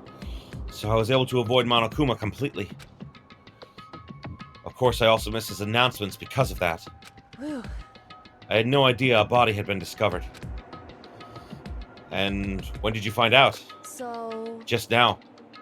I finished my search and came back down, just in time to hear the class trial announcement. Took some time to go over the crime scene first. Couldn't go into the trial completely uninformed, could I? So, literally, she heard about they needed to all go gather where the, oh god, so she ran all the way up there, looked at the body, and then came back. Holy shit. So that's why you were late. however, I'm sorry I kept you waiting. But if you were on the second floor of the dorms, then what's the key you found, and that's what the key you found goes to? wrong. Actually, to be precise, not quite. In other words, I use Monokuma's secret tool, which can open any lock in the school. It's a skeleton key. Although, like, Kyoko admitting that to him is the thing that could have killed her. Literally, she took a chance and told him the truth, and it could have gotten her killed, but luckily it didn't, you know? What? Just a second. Hey, what are you two doing? What are you two doing? Hurry up before we get in trouble with Monokuma. I want to make out with her for a bit. Go on ahead. Makoto. We can go over all the details after we get through the trial, okay, Makoto? Right now, I just want to focus on surviving our current situation, It would seem because this is probably the single most crucial moment so far for me. True, she had no idea it would be a point. Actually, never mind. But she didn't tell him what it went to before, and she had ideas. But either way, like, you know, the fact that I read a thing today, actually, earlier, that showed, like, you know, throughout most of the game, like, you know, she slowly starts to open up to Makoto, but she doesn't truly begin to open up and actually trust him until he literally sacrifices himself to save her, you know? Oh, that's also true. That's a good point. For her? That's a strange way to put it. Cross trial is important for everyone, right? So why would she say it's crucial? It's a crucial moment for her. Goodbye. Well, if that's all. Seemingly unconcerned, Kyoko made her way to the elevator. I'm just overthinking what she said, right?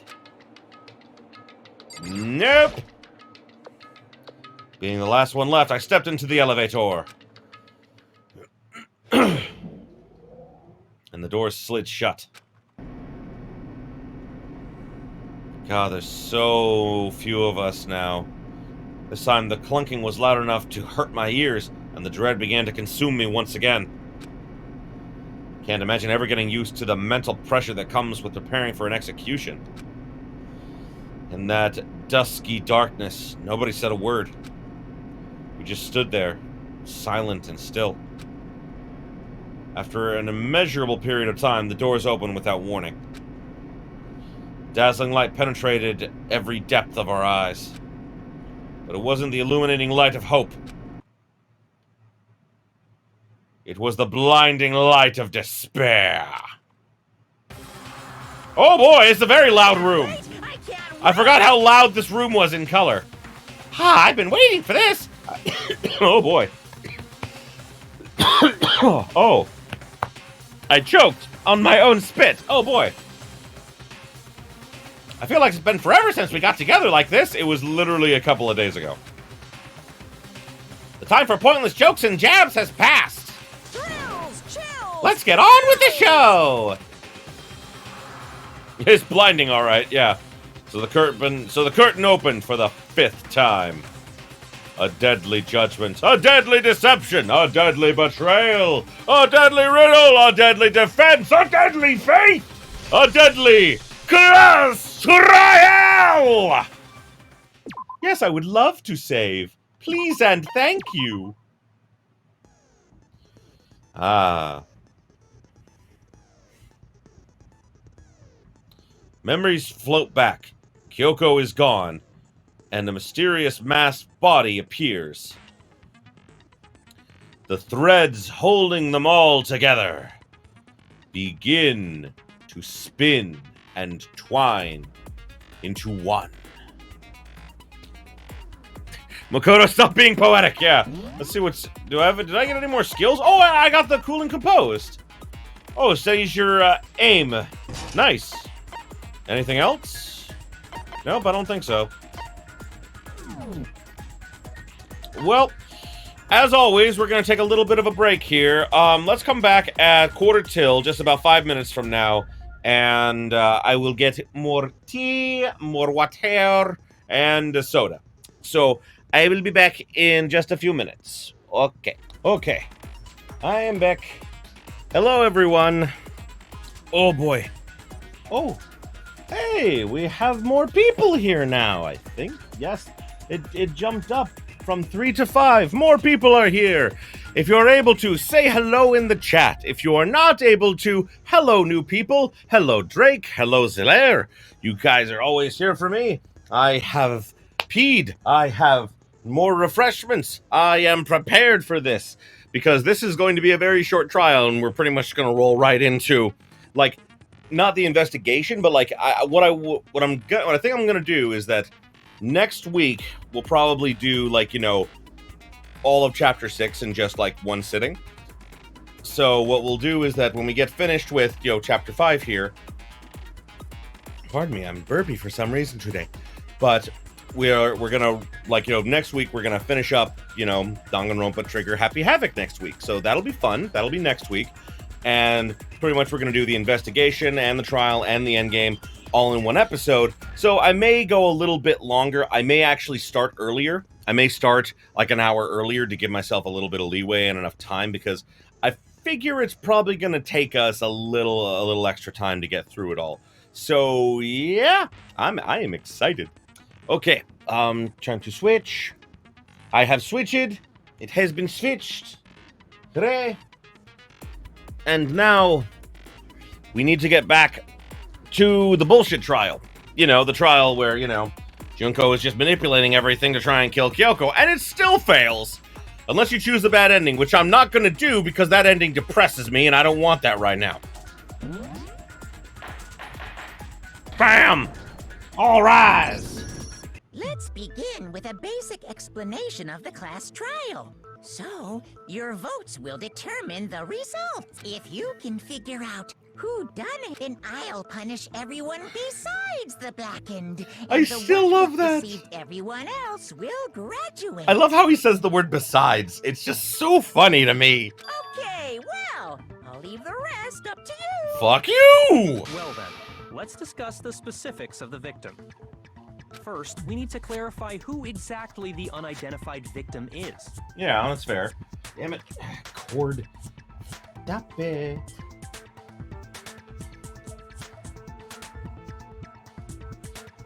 I do think this is stupid, but we legitimately start with stupidity from Hero, man. It's Kyoko. There's no other explanation. But Kyoko's standing right there. No, that's a ghost. That is not how ghosts work.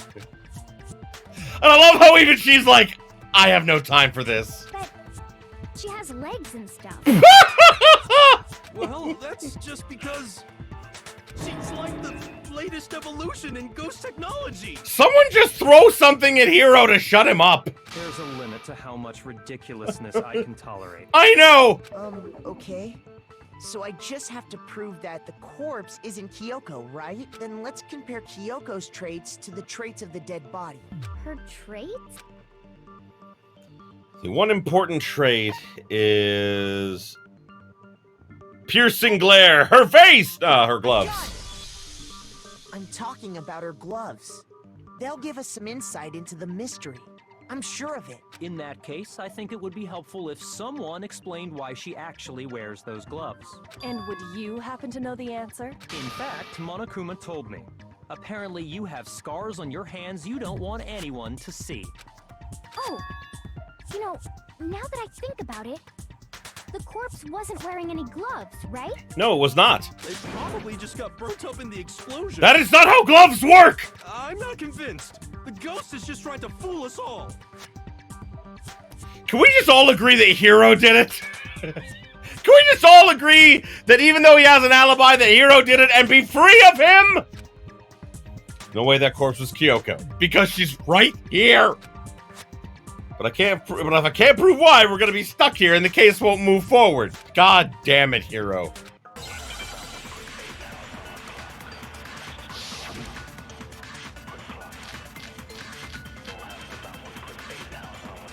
That Kyoko there is just a ghost.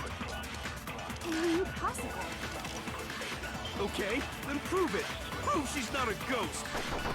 The dead body wasn't wearing gloves. They got burnt up in the explosion. Then she was wearing gloves before the explosion. Well, yeah, she must have been wearing gloves. No. That corpse is absolutely Kyoko. This Why? entire discussion is idiotic. I love that! Bianca is just like, I am done with your shit. That Kyoko there is just a ghost. Impossible. Okay, then prove it. Prove she's not a ghost. The dead body wasn't wearing gloves. Yeah. They got burnt up in the explosion. Then she was wearing gloves before the explosion. Well, yeah, she must have been wearing gloves. Oh, that did not work. I don't remember this one. You did say something weird, you moron! That Kyoko Okay. there is just a ghost. Impossible. The fake Okay, nails? then prove it. Oh, She's not a ghost. yeah. The dead body wasn't wearing gloves. They got burnt up. Then she was wearing gloves. Well, yeah, she must have been wearing gloves. There we go, I had the wrong one. If only you could present the bloody tape here by taping Hero's mouth shut. I know, There's no right? way the I corpse know. was wearing gloves. Whoever it was, they were wearing fake nails. I imagine trying to wear gloves over nails like that would have been a pretty big pain. Besides, Kyoko wears gloves to hide her hands, right? It'd be pretty weird for someone who's self-conscious about their hands to wear fake nails. Don't you think? Jeez, man, you don't know women, huh? They're complicated like that. Fuck you! My god, he is such such a dickbag! He makes all men look bad! If anyone doesn't know women, it's you. That's right! Thank you, Hina! Well, Kyoko, any thoughts? These gloves were custom made to the size of my hands to make sure they don't interfere with my daily life. If I wore fake nails, the gloves wouldn't fit properly. Then that's that. The dead body doesn't belong to Kyoko. Which should have been obvious since she's standing right here. I love you can hear how exhausted he is with this whole thing. Which should be obvious, she's standing right there. Okay, so then, who's the real victim? Fuck off, hero! Figure that out. I want to punch you in the teeth! That's the first thing I said. You're the one who's been dragging us around in circles. For anything, we have to identify the victim. Everything starts from there.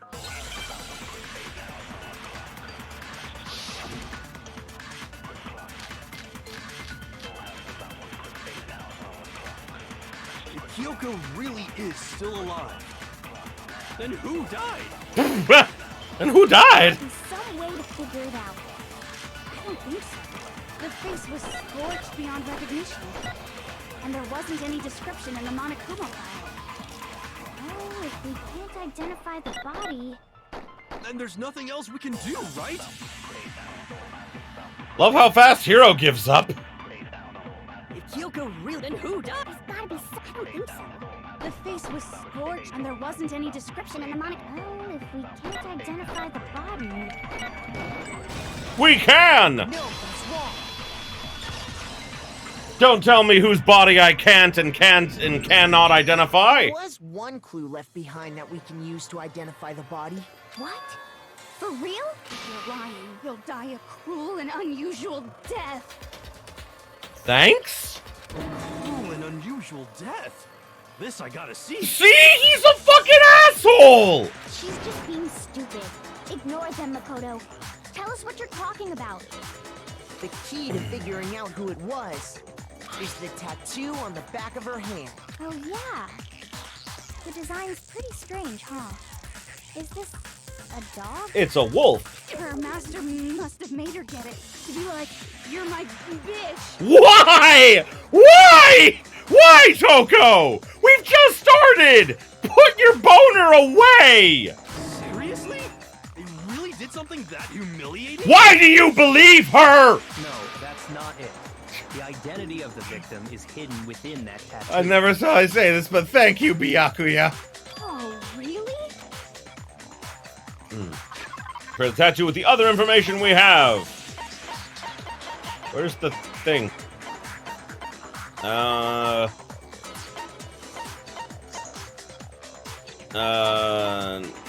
Is it this? Because I thought that this was... I got it! That is it, okay. The Fenrir Mercenary Corps. That's the name of the military group Mukuro Ikusaba belonged to. Okay, so... To show that they're a member of the team, each soldier that joins the squad would get a tattoo representing Fenrir somewhere on their body. Fenrir? The image that represents Fenrir is...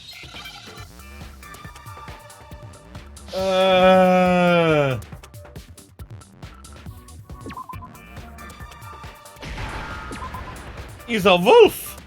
Where's an L? I need an L. L? Ow! Ow! No! F? Where's an F? F! Now I understand. I can spell wolf! And because I know how to spell wolf, I now remember that thing! The representation of Fenrir is a wolf. Huh! Fenrir, the wolf of Ragnarok. It's from Norse mythology. A huge, world-ending wolf beast. Thank you for the exposition, Toko. He's the child of the trickster god Loki, and a female giant. Man, after all this time, we finally got a glimpse of the literary all-star. A wolf tattoo. And that means... Exactly. The body we found had a tattoo of a wolf, which means that person must have once belonged to Fenrir. So it must have been Mukuro. What? Hold on. Isn't she the one that was behind this whole thing? No. You sound surprised, but you're absolutely right. Yes, indeed. The trial this time is to solve the murder of Mukuro Ikusaba. Are Are you saying the mastermind is dead?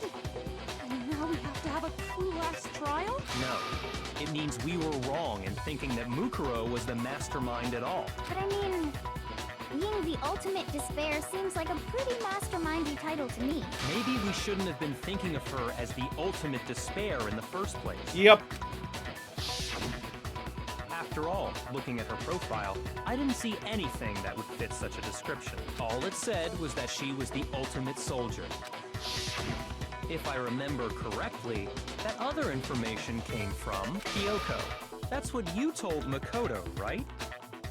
So that means Kyoko got it wrong? Technically, she didn't, but, you know. And who was she? Who was Mukuro Ikusaba? She's been gone this whole time? And when she finally turns up, she gets killed.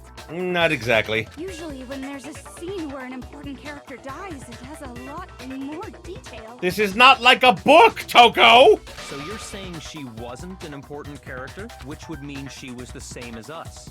Just another participant. Ah? Then who's the real mastermind? It must have been the Hope's Peak Academy headmaster after all. No, the headmaster has nothing to do with it. But how can we trust that? We already know your information about Mukuro was wrong. Okay, so you're saying that she gets one thing wrong, and therefore you distrust everything that she has ever said. And yet, you have been wrong on many occasions, and you want us to believe everything you say. Fuck you! My information was not wrong. Okay. We're in the middle of a trial right now. Figuring out who killed Mukuro is first and foremost. Oh, no, you're actually, yeah, no, you are right. Yeah, the scene where she had a lot, you know, Mukuro's death had a lot of detail. Please limit all future prattle, chatter, and chit-chat as much as possible. I was saying, like, in the grand scheme of things, like, you know, it wouldn't be weird for someone to show up dead that no one had met before in, like, a murder mystery or something. It breaks the convention and you shouldn't do it, but some people do it to throw a wrench into things, you know?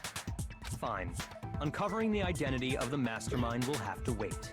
But remember this, no matter what happens, we will find out who you really are.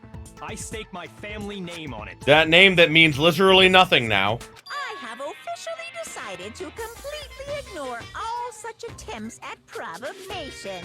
Now then, just so nobody's confused, let me state this one more time for the record.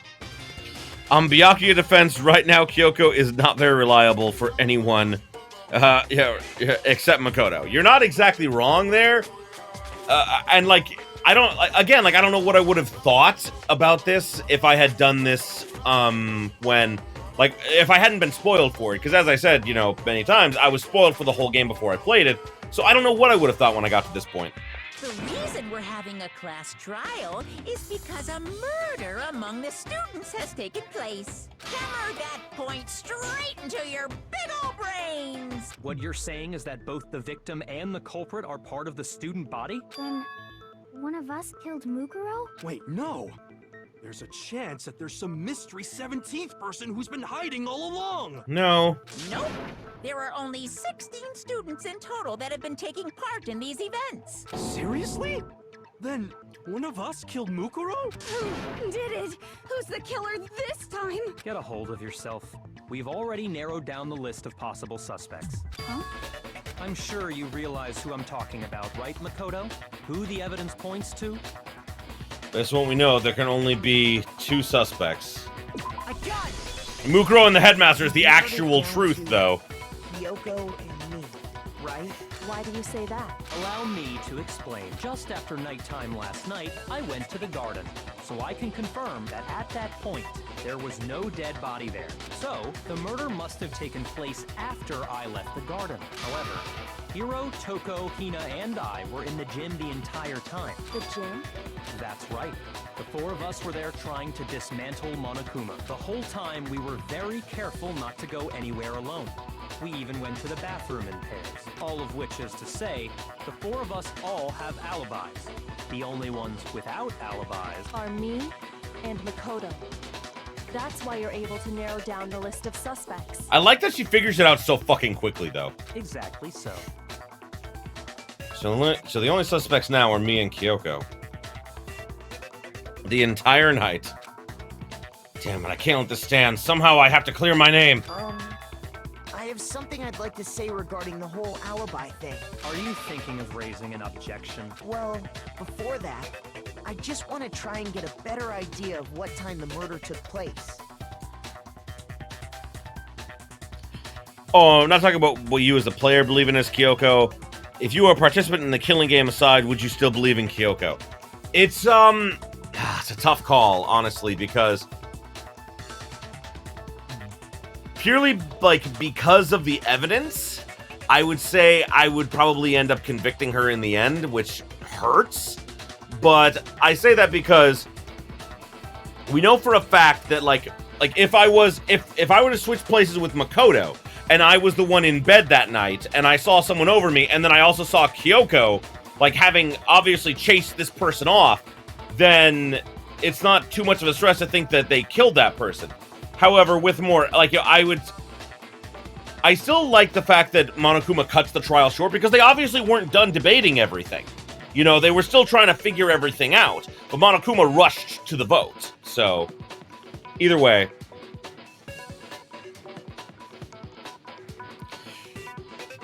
Apparently you can. They did it. I don't know how they did it, but they did it. How many students does it take to unscrew a Monokuma? The entire night. I get it. I get it. Your joke was in reverse there, but I love it. I love it. Doing that might reveal some kind of clue. Whatever you want. Somebody go ahead and help him out. Dick bag. Me and Byakuya can both confirm that the body wasn't in the garden at... Well, it was after nighttime for sure. I'd say it must have been around 10 o'clock. So the murder must have happened after 10 p.m. Then I guess we can say the time frame for the murder was between then and when we found the body? Oh, but what time did we find the body? The one who saw the body first was Toko, right? And she went to go get the pickaxe. That was around 9 o'clock. The body must have been discovered at 9 a.m., since that's when Toko went to get the pickaxe. Indeed.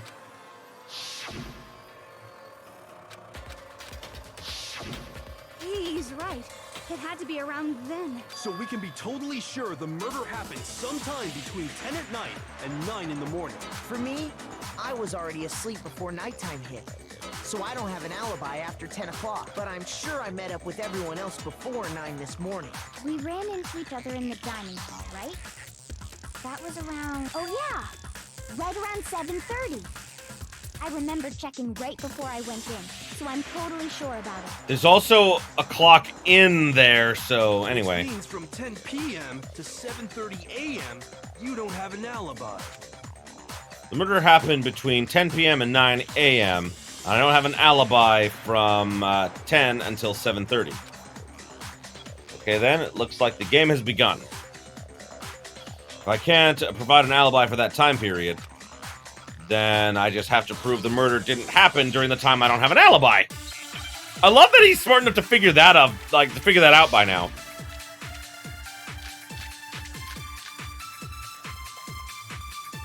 We've established a time frame for the murder. It took place somewhere between 10 o'clock at night and 9 o'clock in the morning. Yep, and Makoto doesn't have an alibi for most of that time. Yeah, from 10 o'clock to 7:30. That's more than enough time to commit murder, I should think.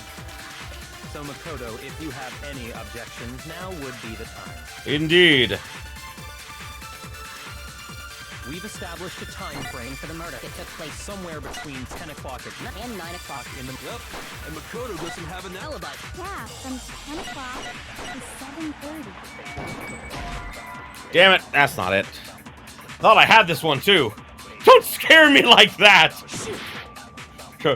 Yeah, I can just imagine he'd be like, from like 10 o'clock to 7:30. Sprinklers! Don't do that! We've established a time frame for the murder. It took place somewhere between 10 o'clock at night and 9 o'clock in the morning. Yep. If you guys have figured this out, I haven't yet. 10 o'clock to 7:30.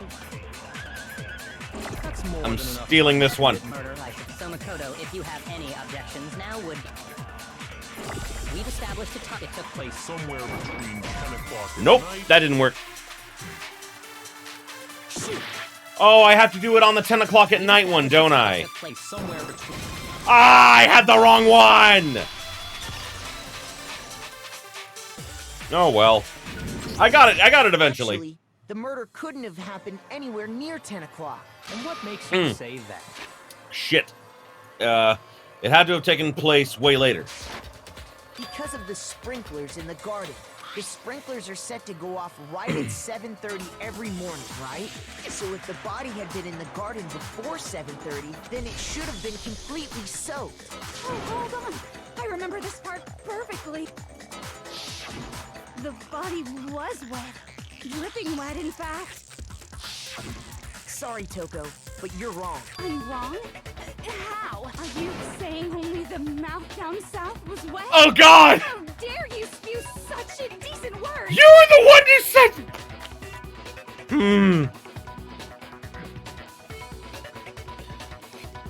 Not always. I mean, like, the sprinkler system that I've seen in a lot of places, the whole area gets soaked.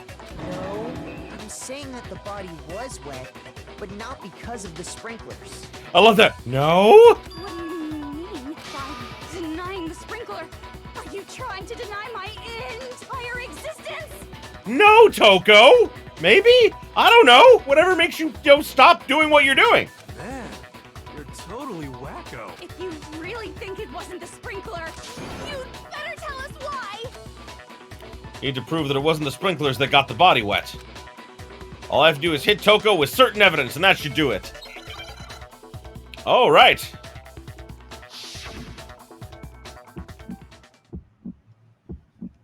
I admit nothing.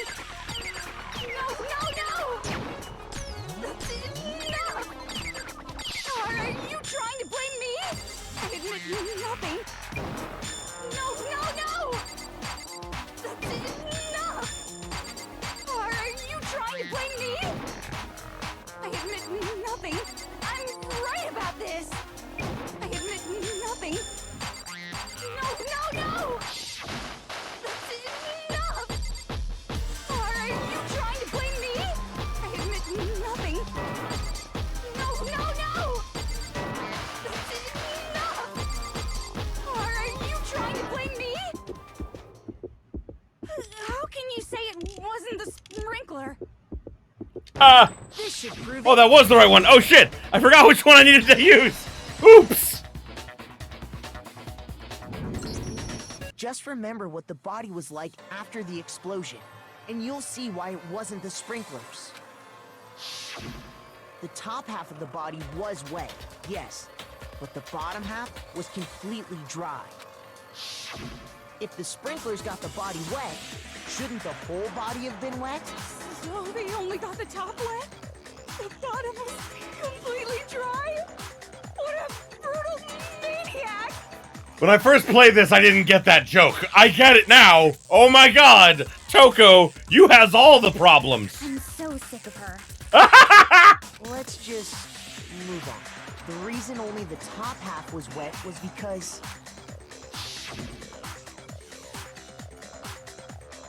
while the body was still on fire, I doused it with water. But only the part on fire, the top half.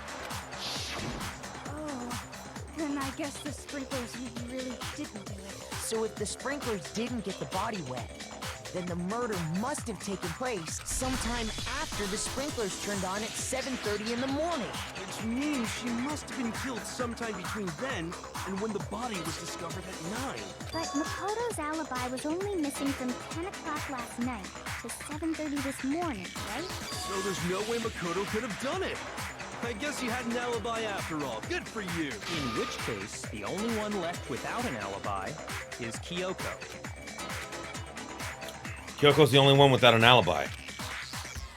Should mean that Mukuro's killer is... No, I refuse to believe it. Kyoko murder someone? That's... I'd just like to say one thing. If you vote for me and I die here, the mystery of this school will stay hidden forever. And she's right. Which is why I can't let that happen. So are you saying you're not the culprit? Of course I'm not. I have no reason to kill anyone. This is a trap the mastermind has laid for us. Yep, they're fucking cheating. A trap? We're this far into the game, and now you decide to blame me? Technically, we've been blaming you since chapter 1, but, you know, whatever. Stop wasting time! Stop wasting energy! You really think your little trick is gonna work? Shut up, you! You got it, boss! Shutting up now! Anyway, Kyoko, you actually did have a reason to kill her. Huh? She did? She did? She thought Mukuro was the ultimate despair. In other words, the mastermind behind everything. Oh, God. So she killed her to try and put a stop to all this. Isn't that right, Kyoko? You know, okay, oh my God, you know what's really fucking ironic about this in so many ways? So you know how, you know, this is exactly what Kaede does in, like, you know, DRV3, you know, like, you know, the first chapter and everything. What's interesting to me is that they're both voiced by the same English voice actress. So this is just so much irony. And of course, like, no one would have ever thought of that until, like, now all this comes into place. That's so fucking ironic, but interesting. I love it. But you made one catastrophic mistake. Mukuro wasn't the mastermind at all. And as a result, we were forced into another trial. Something I'm sure you weren't at all expecting. So, that was her motive? If she had a motive and no alibi, well then, I think it's pretty clear Kyoko's gotta be the culprit. I'm not the only one without an alibi. Makoto's explanation is still insufficient. Huh? The sprinklers didn't get the body wet, but that doesn't mean the murder happened when he said it did. What are you... Because you see, there is a way the body could have avoided getting wet. Interesting. I'm listening. All it would take is covering the body with a certain something to keep it from getting wet. A certain something at the scene that was used to cover the body. The tarp! I got it! You're talking about the tarp, aren't you? You catch on quick. You're right. All you'd have to do is cover the body with the tarp, and that'd take care of the water. In fact, that's exactly what the killer did. The dirt pattern on the tarp can attest to that. Only one side of the tarp got dirty, because that's the side that got covered in water. The side that faced down over the body, meanwhile, kept perfectly clean. This proves that the killer used the tarp to keep the body from getting soaked. But why would they go to all that effort just to keep the body from getting wet? It's a trap! Oh, sorry. Thank you, Zolaire. I love it. Most likely so they could cloud the issue of when the murder actually took place. In other words, to create an excuse exactly like the one Makoto just gave us. Why would Kyoko say that? Why would she want to make me look like the killer? Because she's kind of reverted back to the way she was before, you know, only acting on logic and reason and not letting emotion cloud her judgment. No, I can't think about that right now. That tarp. If it was used the way Kyoko said, or it must have touched the body, right? But that body... Wait, something's not right. And what might that be? I can't worry about Kyoko's motivations. If I don't do something, everyone's gonna think I'm the killer. I have to refute what Kyoko said.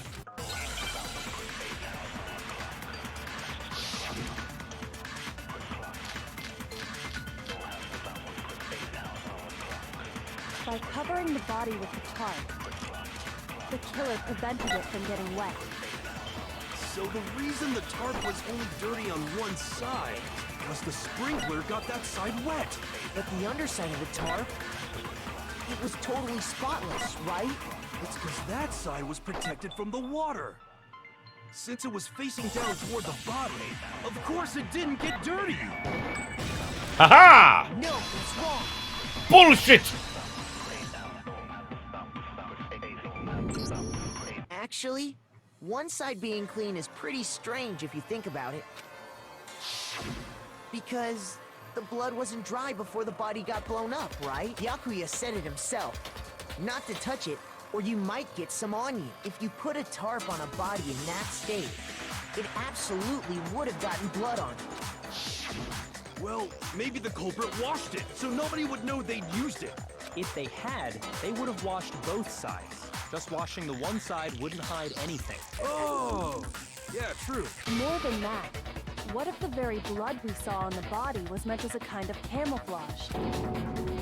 Ah, the blood was camouflage? What if, after the killer used the tarp to avoid the sprinklers, they then covered the body in blood that didn't belong to the victim? You mean someone else's blood? Where would they get something like that? I know!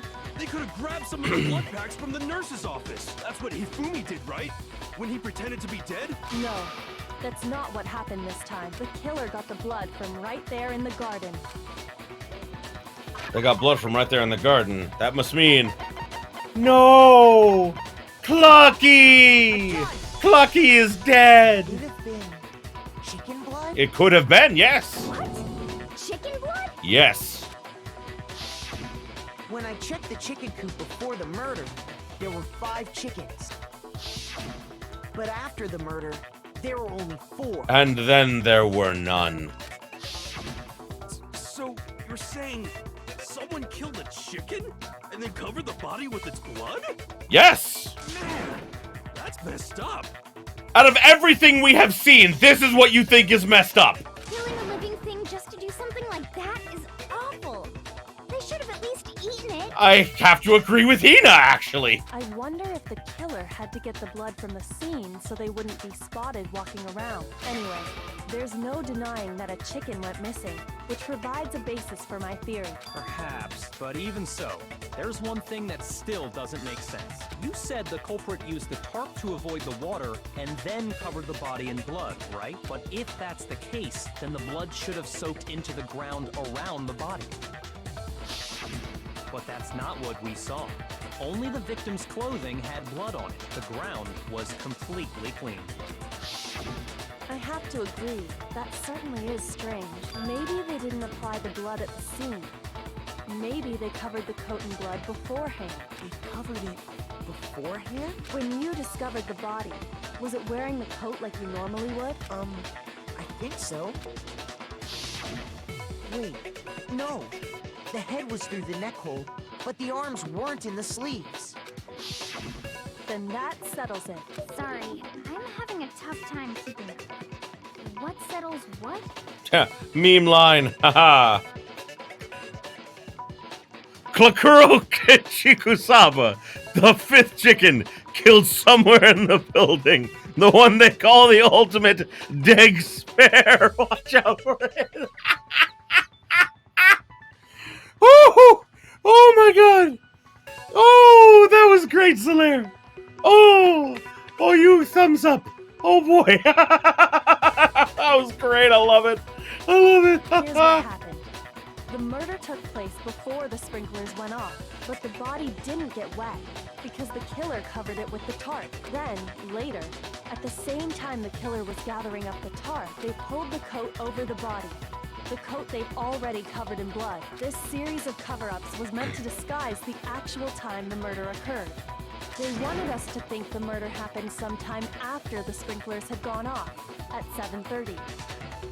If that's actually what took place, it certainly becomes possible that the murder happened earlier. But to pull all that off, wouldn't they have had to go back to the garden after the sprinklers turned off? That actually wouldn't have been all that difficult. Huh? They already had the coat ready, so they just had to grab the tarp and pull the coat over the body. They'd be done in no time. Maybe, but still. Hina, after you met up with Makoto in the dining hall, did you two stay together from that point on? Oh no. I headed off to the gym, and Makoto didn't show up till later. Then he had plenty of time to spare, wouldn't you say? Yeah. That's not... She's throwing him under the bus, but I mean, like... And, like... I happen to think that she very much regretted it. That basically she was acting on self-preservation and everything. It wasn't like a lot of people like really don't like Kyoko because of this, but it's like, no, she was doing what she felt was right in order to solve the mystery. She knew she could solve the mystery. She didn't think anyone else could, so she had to prioritize herself. It sucks, but like, unfortunately, she's been taught her whole life that that's just what you have to do. And even though she definitely was getting attached to Makoto at that point, you know, I think that what really broke her is, like, watching him be executed in her place, and that's what really broke her. Don't bother saying it's not possible. I must admit, Kyoko's reasoning is sound. Makoto's alibi is inadequate. Something notable is that Kyoko goes silent as soon as it was acknowledged that there's more than one suspect. Yeah. And suspicion falls back on me again. But why?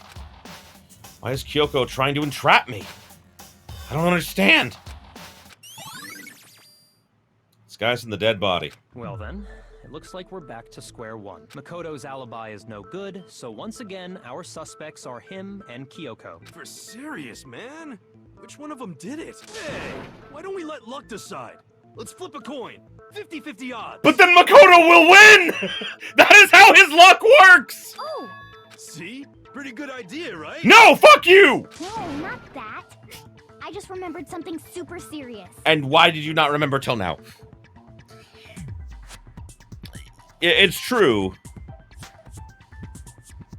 I definitely agree with you, Zalaire. You know, she was definitely trying to stall time, and you can tell that she was, because, like, she worked out things that, like, he said and everything with him and everything while they were trying to, like, prove everything. So yeah, like, I definitely agree with you. She was, like, it was kind of like a last-ditch effort, you know? Like, she kind of, like, did it because she didn't have any other choice, but she didn't plan to do it from the beginning. Well, don't just stand there. Out with it. You know that knife we found all black and burnt? It's one we found stuck in the body before it exploded, right? According to the Monokuma file, the knife went all the way through, from front to back. So, what about it? I'm pretty sure I'd seen that knife somewhere before. That's what I thought when I first saw it. I just remembered. It was the knife! The knife that I had! It's the knife we gave to Makoto? Oh no. You don't seem surprised. You must have noticed earlier.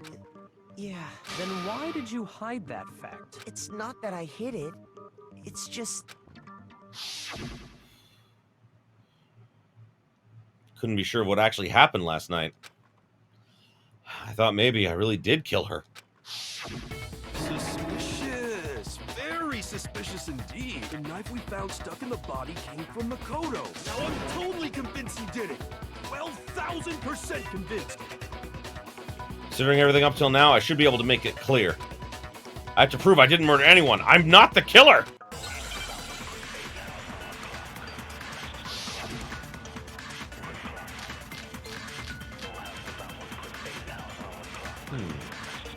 The knife we found lodged in the dead body. It's the same one we gave to Makoto. It really is, isn't it? I was afraid of that. If he did have that knife before, then that seals it. Makoto did it. Just because I had the knife once, that automatically makes me the killer? Well, getting stabbed is what killed her, right? Ah! So there's no question. You took that knife of yours and killed her with it. What a horrible man you are, Makoto.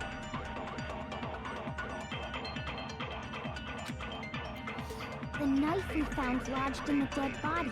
It's the same one we gave to Makoto. It really is, isn't it? I was afraid. If he did have that knife before, that seals it. Makoto, just because I had the knife, that automatically... Well, getting stabbed is what killed her. No! Wait, how is that not the right thing? The exploded body analysis says that she was hit in the back of the head. Yes? Let me check this.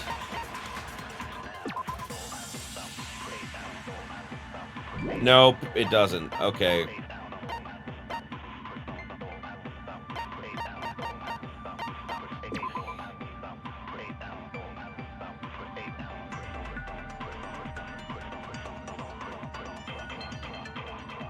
Where's the thing that says, is it disguised body? I'll trust you on this one, man. It's the same one we gave to Makoto. It really is, isn't it? If he did have that seals it. Just because I had that automatic... Well, Getting stabbed. You were right. You were right. I thought the thing talking about the head wound would be the thing, but apparently I was wrong. wait, hold on. The stab wound isn't what killed Mukuro. That should be clear from the description of the cover-up we just heard. Lies! We never talked about what killed her! No, don't you remember? The killer covered the dead body with the tarp, and then put the bloody coat on it, right? In other words, the victim never wore that blood-stained coat until after they were dead. Okay, fine. So what? So, when we discovered the body, the knife had been thrust through the coat along with the body. Meaning, if she wasn't stabbed until the coat was put on, and she was already dead at that point, obviously the stab wound isn't what killed her. Obviously. Maybe you stabbed her twice. Once to kill her and once to cover it up. Victim was stabbed twice in the same spot? No, there's no way that's possible. Now I don't know which one it is. Fuck. That's not it. Damn it.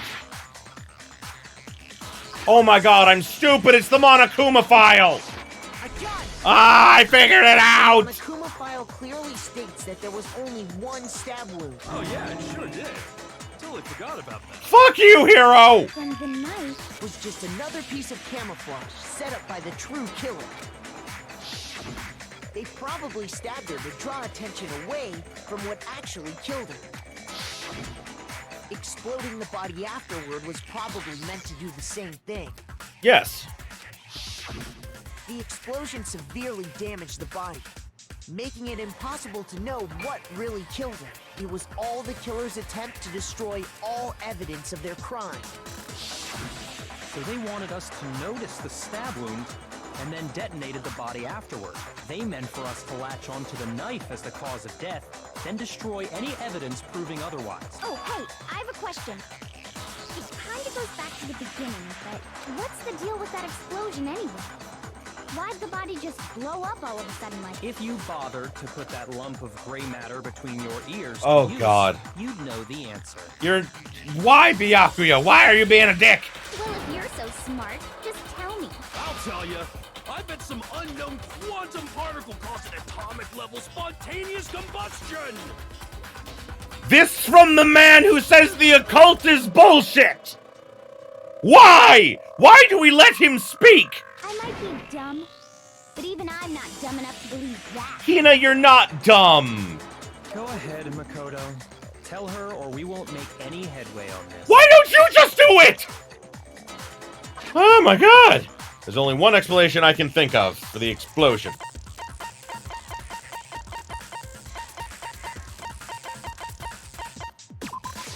I got it! Yay! I was looking for the bomb itself for some reason. We found a tiny fragment of something on the ground near the body, right? That fragment reveals the cause of the explosion. Huh? You know, I feel like I've seen something like it somewhere before. That's only natural. Because, of course, we saw the same thing when we dismantled Monokuma. I still love Byakuya in the background there, looking like he's about to push a button and make them all die. It's part of a bomb. Oh, then the explosion was because of the Monokuma bomb. Yeah. Anyway, the culprit's motive is becoming more and more obvious by the minute. They wanted the knife wound to look like the fatal injury so that we'd suspect Makoto. And the only one who would benefit from that is the only other possible suspect. You, Kyoko. Fuck. Hold on a second, Byakuya. What's the problem? Well, I just feel like we need to think this through. We still don't know what actually killed the victim. That's true. It's definitely bugging me. What really killed her? It said that she had a wound to the back of her head in the file. Why don't you just say that? Fine. I have no problem with that. Let us continue the debate. Oh my god. Don't change the facts of the case regardless. We need to determine what ultimately killed the victim. I need to, I almost said, I need to concentrate, actually. But, you know, you mean what I know.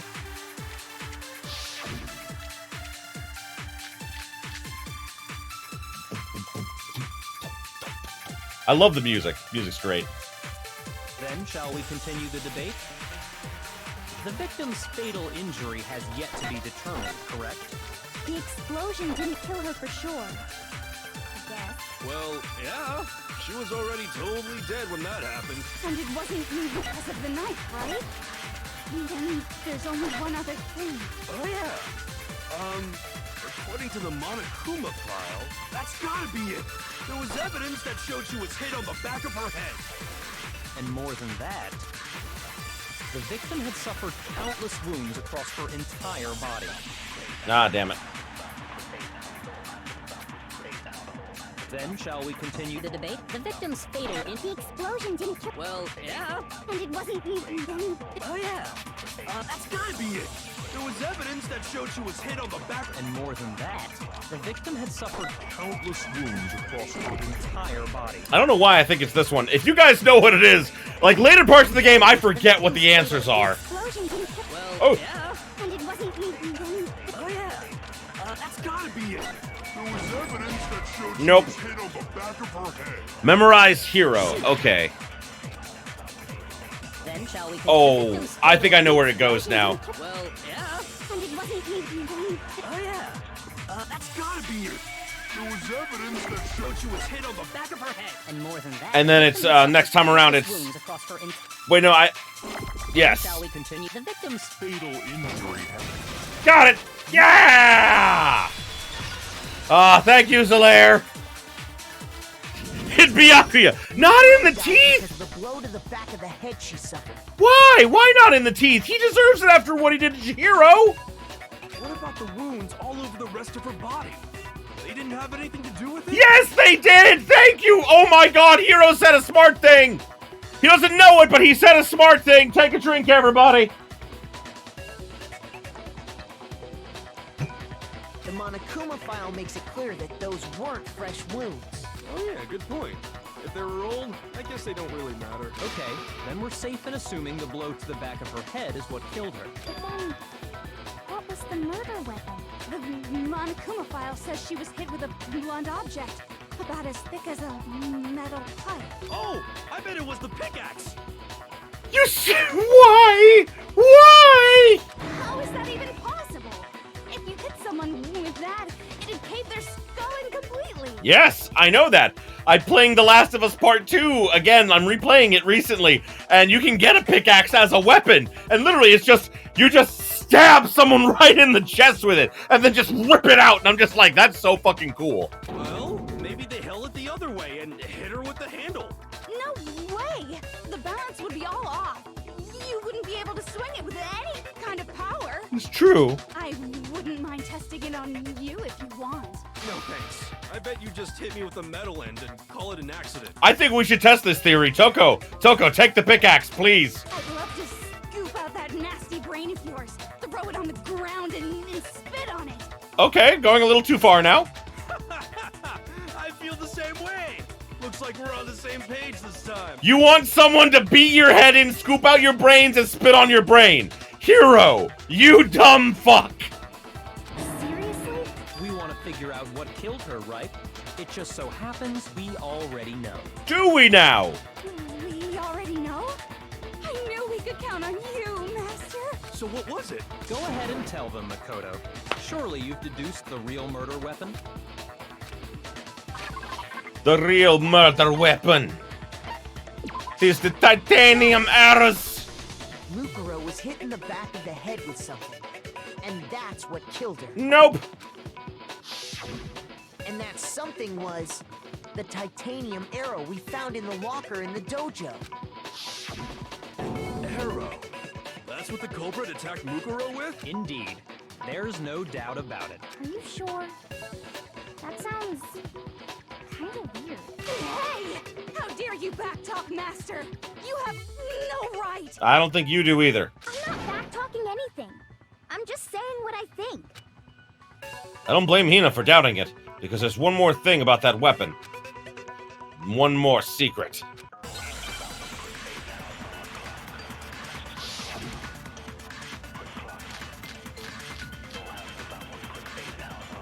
The titanium arrow. It was in the dojo locker, right? No. I have no doubt that was the murder weapon. Agreed. You don't sound convinced. What's the problem? Because in the Monokuma file, it said the weapon must have been about as thick as a metal pipe, right? It seems like an arrow would just be too thin. Ah, it's getting smaller. Back to Master. You have no right! I think this is the first time since Chapter 2 that Toko has been in the trial all by herself.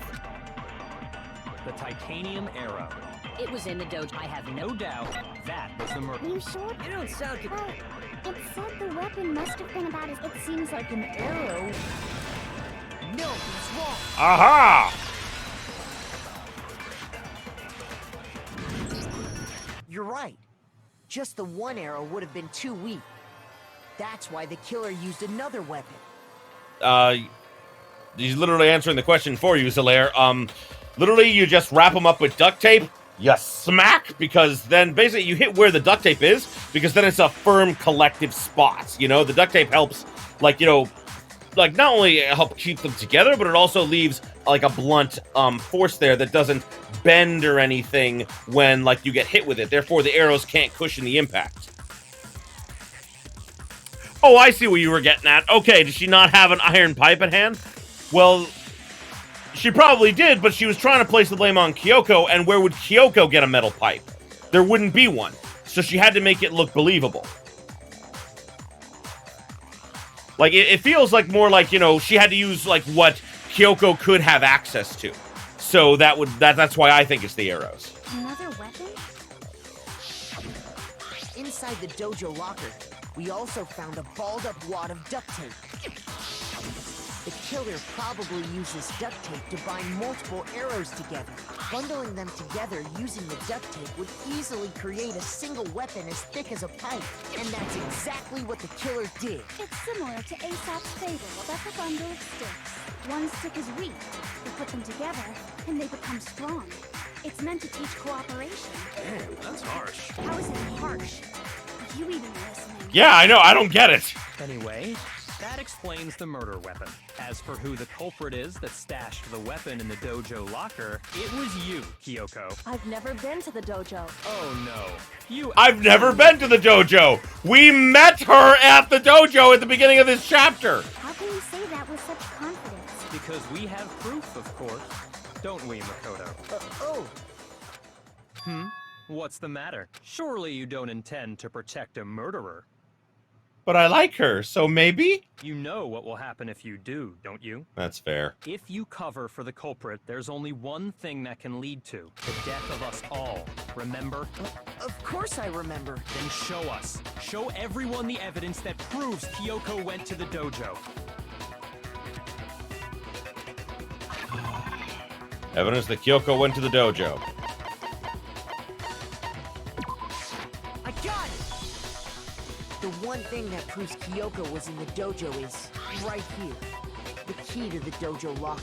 And how does that prove anything? Because I found it in your room. It was in my room? Don't bother trying to play dumb. That key is just the final piece of the puzzle. Your non-existent alibi, your clear motive, your attempts to frame Makoto for the crime. This all proves that you are the true culprit. You can't explain this away, so just give. I like how Byakuya didn't even think that she can't get into her room right now, you know? Hold on a second. Not this again. You really are dead set on defending her, aren't you? No, it's not that I want to defend her. It's just... There's one more thing I need to ask her. Kyoko, I want you to tell me something. Last night, you were in my room, weren't you? Why? What were you doing there? That's what I need to know. And I think this is probably the only time she answers him honestly. Well, not like that she didn't before. I'm saying like she just decided not to, like she just came clean about it. I was just protecting you. What? She was protecting me? Then does that mean she knew I was being attacked? And she came to my rescue. And that makes sense because we see that, like, the mastermind, like, you know, there has the knife with non-gloved hands, you know? Could that be when... Which would mean that Kyoko... She killed someone for me? That's enough. The time for idle chatter is over. A verdict is close at hand. Wait, I'm warning you. Don't make this mistake. I'm not the killer. I knew you were stubborn, but this is just getting ridiculous. Really? But you should know better than anyone I didn't do it. Can you tell me I'm wrong? I should know.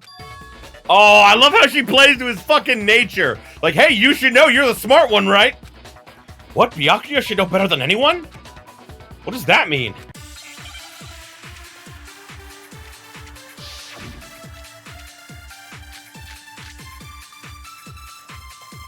Those words you just spoke. What do you mean? Exactly what I said. I'm not the killer. You should understand that more than anyone here. Byakuya, what are you hiding? Master would never hide something from me. Yes, he would, obviously! There's proof that you aren't the culprit. Is that what you're saying? You stated a theory earlier. You said I hid the evidence of my crime in the dojo locker, and then left the locker key in my own room, correct? But could I really have done that? Ah. Those words. I think I got it. I think I got it, guys. You should understand. Master would never. There's proof that you aren't the culprit. Is that what you're saying? You stated that you said I hid And then left the locker key in my own room, Damn it. correct? I think maybe I did it backwards. I'm gonna try it. Those words you just... Exactly. I'm not, but you should understand. Master would never. There's proof that you... Is that what you're... You stated that you said I hid the And then left the locker key in my own room, correct? But could I really have done that? Those words you just... Exactly. I'm not, but you should understand. Master would never. There's proof that you aren't the culprit. Ah, it was backwards. I knew that it was those two, but I had them backwards. If I'm right, Kyoko wouldn't have been able to get into her room Why not? because she had given her room key to Byakuya. I see.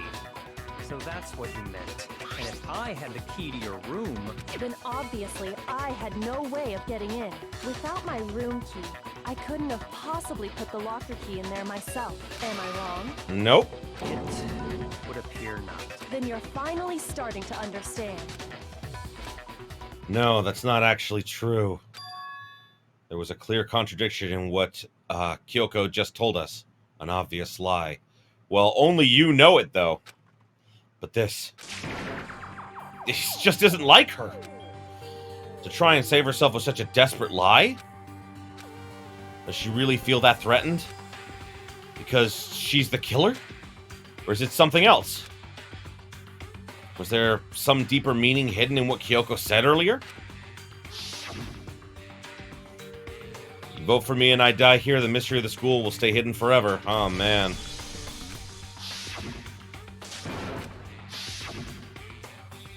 The Mastermind's trap. Mastermind is trying to trap Kyoko? But what if it's not really true? What can I do? What should I do? What should I... The Mastermind's trap. The victim was Mukuro and Kyoko killed her? What does Kyoko really know? What am I supposed to do? Kyoko's lie. I'm the only one who knows it's a lie. I'm the only one who can expose it. But who can I trust? What am I supposed to do? Mastermind's trap, we're just repeating things now. Ah, if you spend all your time trying to avoid danger, you'll never move forward. We know the danger, but if that risk means solving the mystery, we have no choice. Am I wrong? What do I do? I have to decide right here and now. Run away! Ha! I'm gonna let it go. I've made my decision. I have to believe in Kyoko, and so will I. I think I'm gonna choose this time because we're going to roll right into the end of the trial here. I'm going to take another little short break here, just another minute, because I have to use the restroom. So I recommend that all of you go use the restroom, do whatever you need to, and I'll be back in just another 5 minutes. So let us say we'll come back at 4:55. 4:55. Alrighty, everybody, we are back. Sorry for that. It was literally like, I don't want my bladder to explode. And, that's about that. I figure we all need little tiny breaks every now and again, and we're going to be heading into this, and of course, the after bits with Makoto in, the, garbage heap. So, with time. It is time. It is time. Oh, come on. Get in the hole. That's what they said. We need to normalize that's what they said instead of that's what she said or that's what he said. That's what they said. Oh no, that doesn't work either. Either way, that's what she said. That's what he said. That's what everyone says. Everyone says that. Get in the hole. Why, brain? Anyway, let us get back to it. Is my thing working? It looks like it might be working. Did I break it?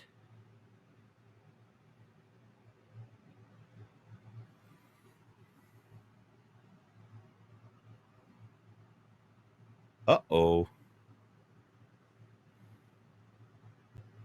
Is my stream that far behind? Wow, I guess my stream is that far behind. Holy crap. Wow, so my stream is now a minute behind. And it's really weird to me, but either way, we're gonna get back into this, guys.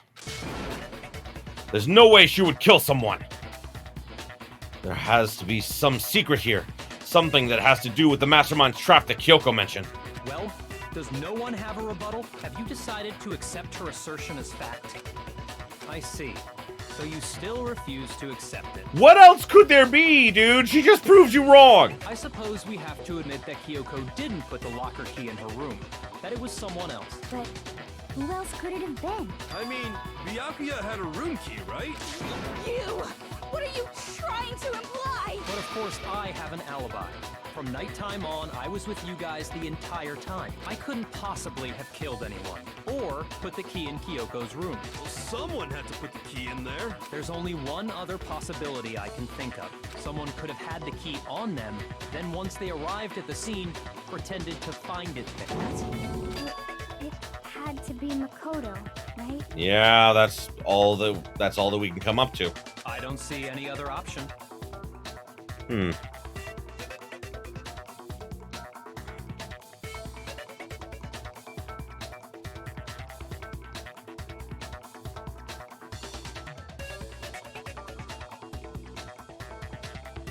There we go. Okay, sorry. I think on my screen it was all kinds of weird. I'm streaming this also on my own iPad, so I can see the chat and everything because the chat's way over there. So yeah, for some reason my iPad was several minutes behind, and it was really weird. Wait a second. You've got it all wrong. Let's think about it one more time. There's gotta be a hidden side to this case. Huh? A hidden side? First of all, there's something off about this entire trial. You all see it, don't you? They do. Mukuro, who we didn't even know existed, suddenly shows up dead. And then we're thrown into a trial. And Kyoko even said, it's a trap the mastermind set for us. So that's why this has to be... Okay, time's up! Huh? Time's up! Class trial's all over! Everyone can stop talking now! Yeah, Junko made the big mistake of calling it early. What? Time's up? Because it just further proved that she fucked up. What do you mean time's up?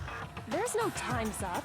Since when have we... It's because you were late! So we had to push back the start time. So then, it's time for voting time, okay? Everyone, please vote using the lever in front of you! Voting time? I wonder who Makoto voted for, because Makoto would have to vote for someone, right? To avoid not getting punished. But who would he vote for? He definitely wouldn't vote for Kyoko. Who would he vote for? He wouldn't vote for himself, I wouldn't think. I don't know. Now, who will be chosen as the blackened? Will you make the right choice or the dreadfully wrong one? Yep, that's right, Drake. They would have figured out everything was set up by the mastermind. Hey, hold on. Had Junko didn't stop in time. Yeah, no, exactly. What's it gonna be? What's it gonna be? Oh no!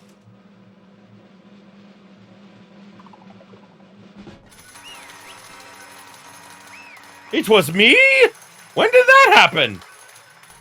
Something is wrong. What? You think I'm the killer? Sorry, man. Sorry. Yeah, sorry. It's all your fault. Everyone, you're wrong! You've got it all wrong! I didn't do it! Yes, indeed. Good job, everyone! Good job! Yep. Yeah, they got it right! Bullshit! No, I know it's not true! None of this makes any sense! This whole trial doesn't make any sense! Hey. It makes perfect sense! It's always the same. It's the same as always. It's just like the other class trials, and I'm gonna end it the same way. Thrills, chills, kills! It's time for your heart-pounding, positively thrilling punishment! Wait, why do I? Kyoko! I don't expect you to forgive me. I know this is all my fault. Kyoko? Let's give it everything we've got! It's punishment time! Yeah, he's really winging it here. Like, also, if you notice, this is not Makoto's execution, which leads to that theory I had that, like, each floor that they go to, since Monokuma knows the killer, has their execution on that particular floor with the elevator. This was supposed to be Kyoko's execution. Like, canonically. Like, this was supposed to be hers. But he was put in hers instead.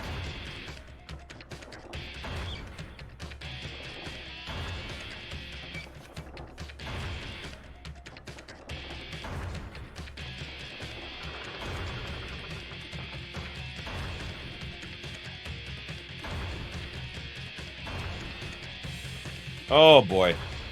I do love the music for this, though. The music for this execution is fucking amazing. Oh, damn. After school lesson.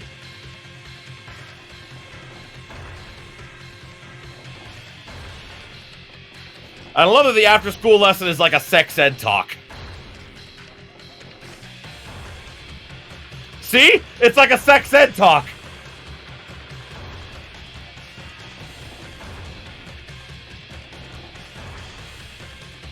Yeah, his execution was supposed to be him getting, like stabbed with, like, a bunch of swords in a barrel.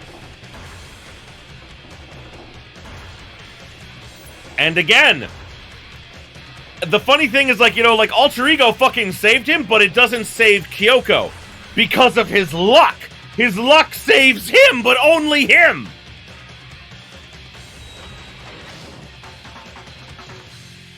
Huh? I love how he's still just sitting and like, oh god, oh no. That was Makoto's wild ride. Huh? What's with this? What's going on? Hey, was that? Oh yeah, it had to be. This is... Alter Ego. Alter Ego? Is that some stupid virus from that stupid guy? He must have planted it when he invaded my network. Damn it all to hell, I don't believe this! It seems you finally made a miscalculation. No, you miscalculated from the very beginning. What the heck? What was that? In other words, What I'm saying is, you shouldn't have underestimated us. First, Makoto got a random fever. If he didn't, he'd be with the others, and Kyoko would be the only suspect. That went away right after. Yeah, then got saved by Kyoko. Yeah, no, like his luck is like on like the highest level tier, and the luck applies to like it's weird how that luck also applies to Kyoko because Like, if his luck didn't go exactly the way it did, she would also be dead. And it's because he likes her. That's what I'm headcanoning, man. Yep, exactly. I fell down headfirst, trapped to a desk, and only broke the desk. I know, right? Which, by the way, something I'm going to mention here, because this is really pissing me off. It's something related to this, but a little different. So, I've been posting episodes of, like, you know, like, basically my streams and everything. It's getting copyrighted by the Italian version of the anime, saying that I am posting content from the anime. Yeah! It's so fucking weird. The Italian version is telling me that I am copywriting their material, and I'm like, listen, not only is it from the game and not the anime, it's the English version and not the Italian version. And they're like, well, we don't have fair use in Italy, so you can't use that as an excuse. I'm like, okay, what about the fact that it's the wrong fucking medium? It's a game and not the anime. And they haven't gotten back to me on that yet. Yeah, YouTube copyright is bullshit. Yeah, Peasant Nagito only managed 1 in 6 odds. But he knew he would. But the difference with Nagito is that he knew that he would win because of his luck. He knew it, so. Why are you talking like you already won? I barely felt a thing. It was a pinch, an itch. That stupid virus is gone, got it? So is Makoto. Maybe I didn't get to smash him flat, but you're never gonna see him again. To waste away in a garbage-strewn pit. In a way, that's an even better special execution. Woohoo! Woohoo! But it's still not enough. I'm still not satisfied.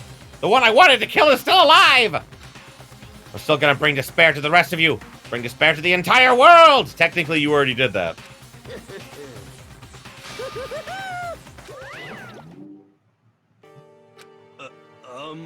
Is he gone? Hey, Kyoko, what's the meaning of all this? Just what the hell is going on? Calm down. It's okay. We're not the ones being trapped this time. Huh? In other words, Now it's the mastermind that's ensnared. What did you say? What are you talking about? so You'll understand soon enough. Very soon indeed. Meanwhile, in the garbage dump... Ooh, hell. The massive high school towers over all of the buildings in the bustling urban area. It's like the school stands at the center of the entire world, except Japan is nowhere near the center of the world, but okay. The school! Hope's Peak Academy. And apparently that's the old campus. We're on the old campus before, like, you know, they got to, the new stuff. Wow. I'm trying to identify where everything would be from, like, the outside of the school here. Like, it's obvious to see where some of the things are. Like, there's the pool, like, you know, behind the main building there and everything. You know, there's just a lot of cool stuff. Hope's Peak Academy, it brings top students from every field imaginable. A government-funded school of privilege. We already know all this. Sorry. And standing at the gate of the school, and standing there at the gate of the ultimate school filled with ultimate students was me. Eh? Why are we going through this again? I forget. Where am I? Woke up with my head resting on a wooden desk. Oh, it's because this is similar to when he woke up with the desk. My body felt heavy. Wouldn't be weird for me to zonk out in the middle of some boring class or whatever, but what was I doing asleep just now? It wasn't any classroom I'd ever seen before. What the heck is going on? Gah. I don't know why they showed us all that instead of just going right to here. It doesn't make sense. Finally, I could feel my body and mind starting to come back together again. And then, I was awake.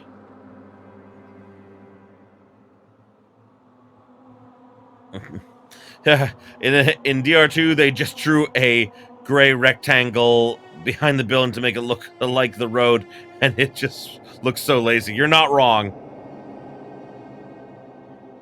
To remind of the fainting? I mean, yeah, but I mean, like, we already know that he would have fainted from the fall and everything, so... Oh, there's the rocket! Look, there's the rocket from the beginning of the game. Sad, that's how Jin died.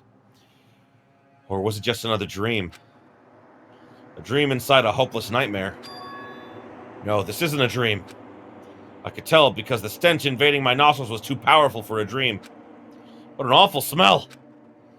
I was in a vast, dark cavern with the barest hint of light seeping in. Trash was piled high all across the area.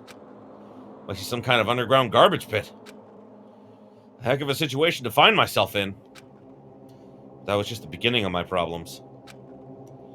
Was I going to be stuck in there till I wasted away and died? No, I can't let that happen. Not after what my good friend went through to save me. Oh, alter ego, that's right. Oh, remember it all too well what happened. Alter ego saved me. And he used up the last little bit of his strength to do it. So I can't give up now. For myself, and for my friend. And with that, my pursuit of survival began. First up was to look for a way out of here. There is a door. It's locked. No matter how many times I push or pull or kick at it, it doesn't budge.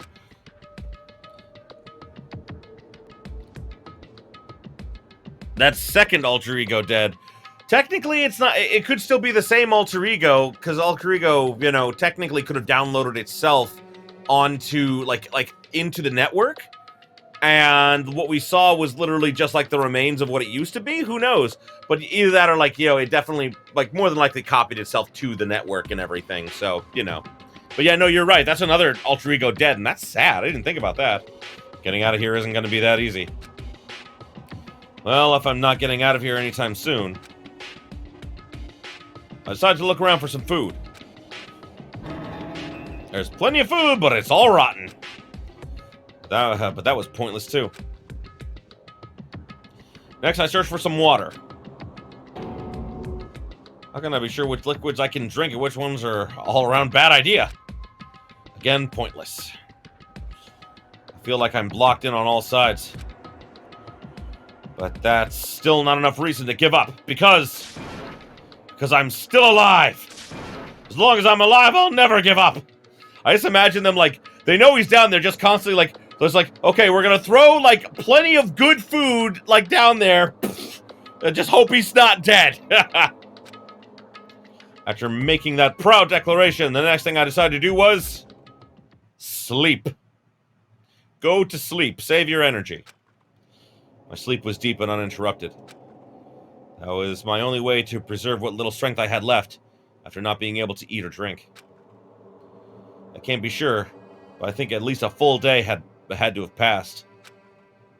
All I did was sleep and sleep. It was like I was waiting for some kind of sign to come falling out of the sky. Ha-ha! However, what fell from the sky wasn't a sign. Yeah, not exactly. What?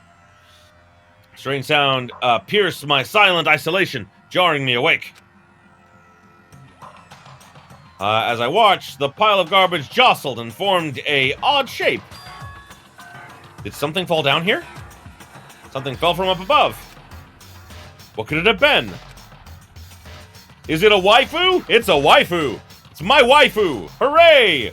Did a giant piece of trash just fall down here? Carefully stretched out my hand toward whatever it was that had tumbled down here with me. Just a second. A giant piece of trash? Rude. The funny thing is that right there, she reminded me of a friend of mine. His name is Grant. Grant will always do stuff like that. He'll be like, a giant piece of trash? Rude. It's like his catchphrase. I love it. Before she even emerged from the pile of garbage, I knew who it was. Best girl! Hi! Awful. Yeah, this place is awful. Kyoko and her new headwear from the summer collection. Indeed. You look like you're doing better than I expected. What are you doing here? So... Isn't it obvious? I'm here to help you. I'm glad to hear that, Kyoko. You got a bit of garbage in your hair. I love how she didn't notice. She gave her head a sharp shake to get rid of the trash, then faced me again. Hey. First, I have something for you. Water and bread. Go on and eat. We can talk once you're finished. Thank you! I snatched the bread and water that she was holding out for me. Within seconds, it was in my mouth and making its way toward my stomach. Whew!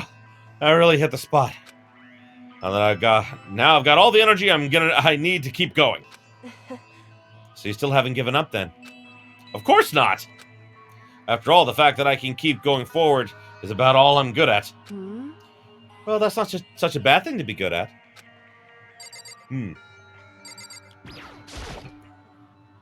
But Kyoko, why'd you come to rescue me? Why wouldn't she come to rescue you?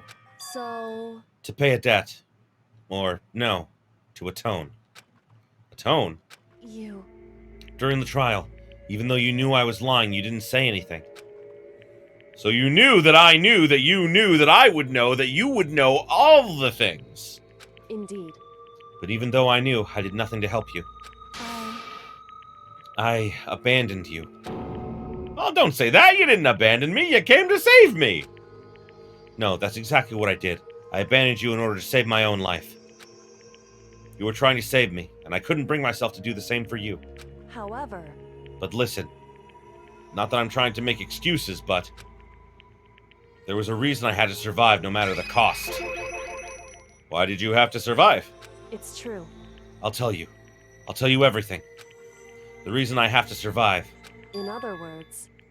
is that so I can do what I came to do is so that I can do what I came to this school to do. What's that? I made up my mind to come to Hope's Peak Academy for one very important reason. So you have a reason for coming to Hope's Peak? She did try to object to an early vote. That does make sense, yes. Indeed. That's right. At least I did once. Once? Until recently, I'd forgotten what it was. You forgot? But that's... She has amnesia! My god! Then is it really true? You lost your memory? Makoto. Do you remember, Makoto? Do you remember the first thing that happened to each of us as soon as we arrived at the school? First thing. Talking about when we fainted, right? I fainted, and when I woke up, I was trapped here.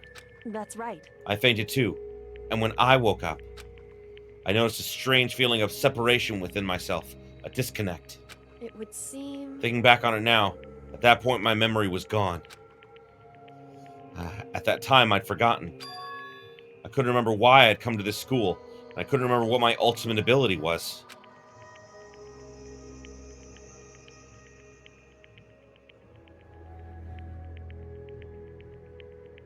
Paper with her scent in Never Say Never. I don't remember the paper with her scent thing. You're going to have to clarify that. I don't remember that. But what would make you forget all that? Hey. Strange, isn't it? It's hard to imagine it happened by chance. It seems too convenient.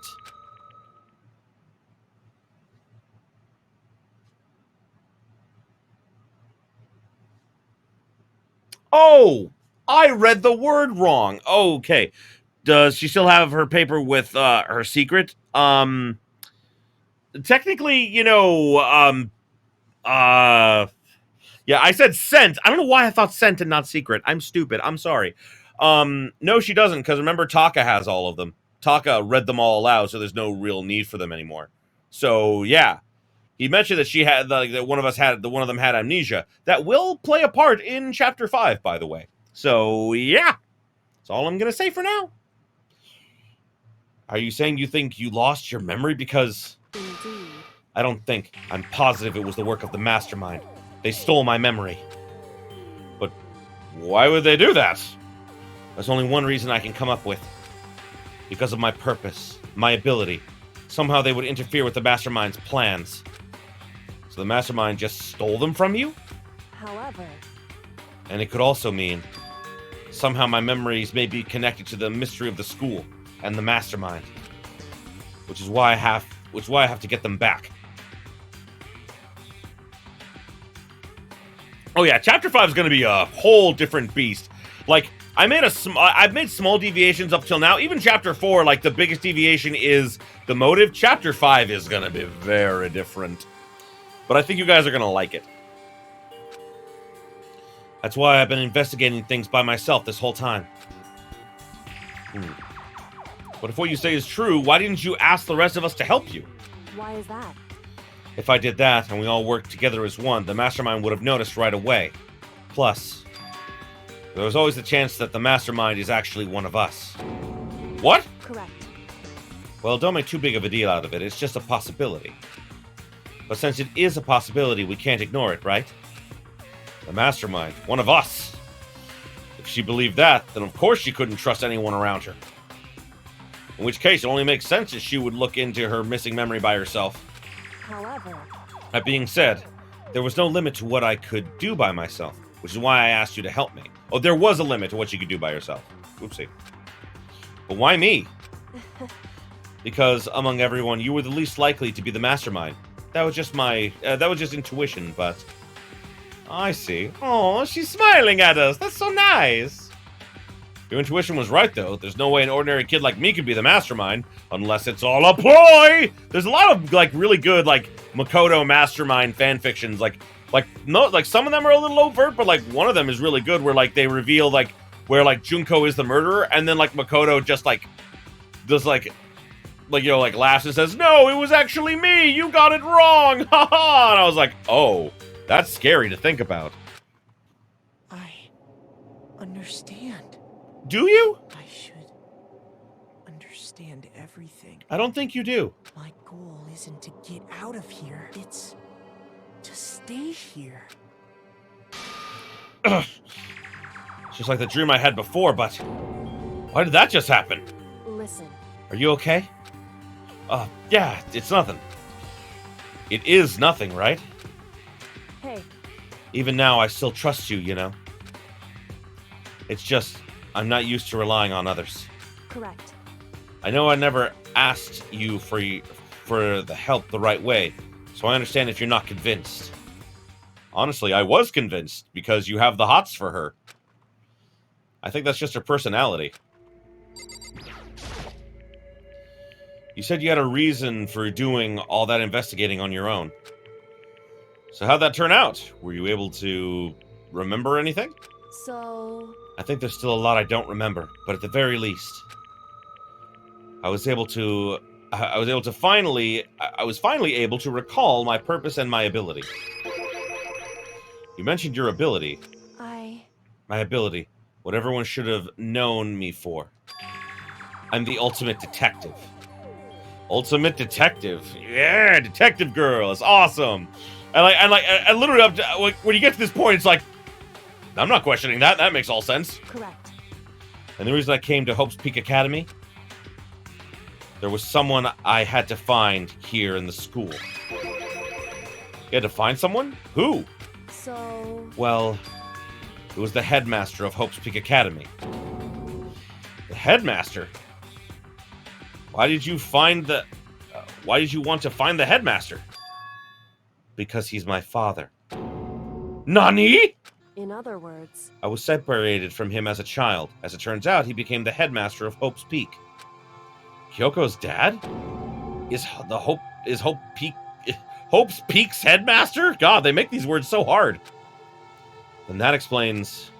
When Alter Ego told us how he thought the headmaster was involved... I'll find a way. Huh?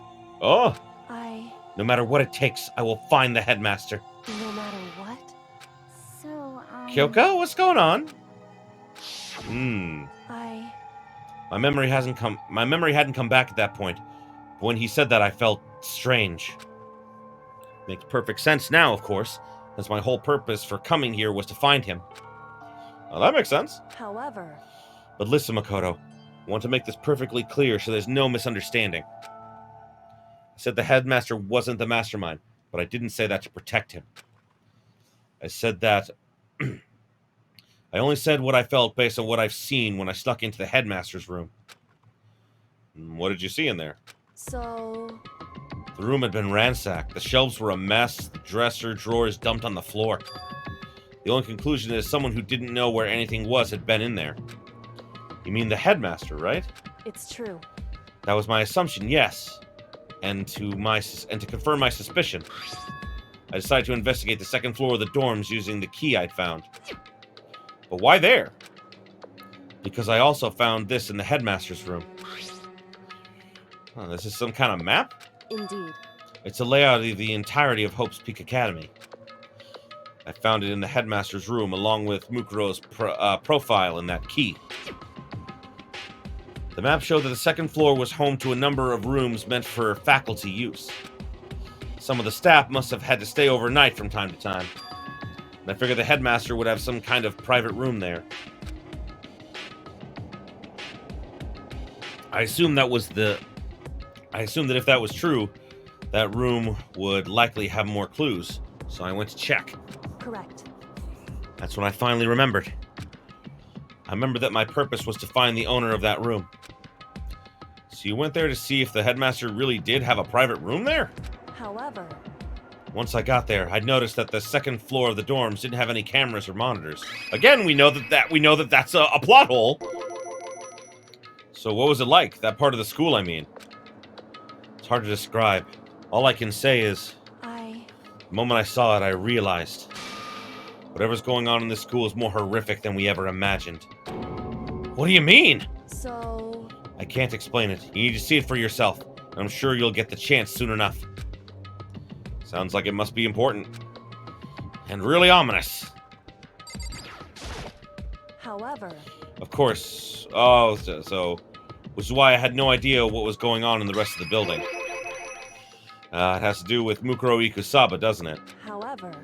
Just to be perfectly clear, I didn't kill her. And I know it wasn't you either. I know you're right, but that just means... Everyone but you and me had an alibi, so then who did kill her? Anyway... All I can say for sure is that the mastermind is directly involved. To begin with, the point of the class trial of Mukuro Ikusaba was to get me killed. Get you killed? Indeed. I stole that key and disappeared, and in retaliation, they wanted to draw me out and eliminate me. Correct. That was the point of the class trial. It was? The mastermind knew they couldn't interfere directly.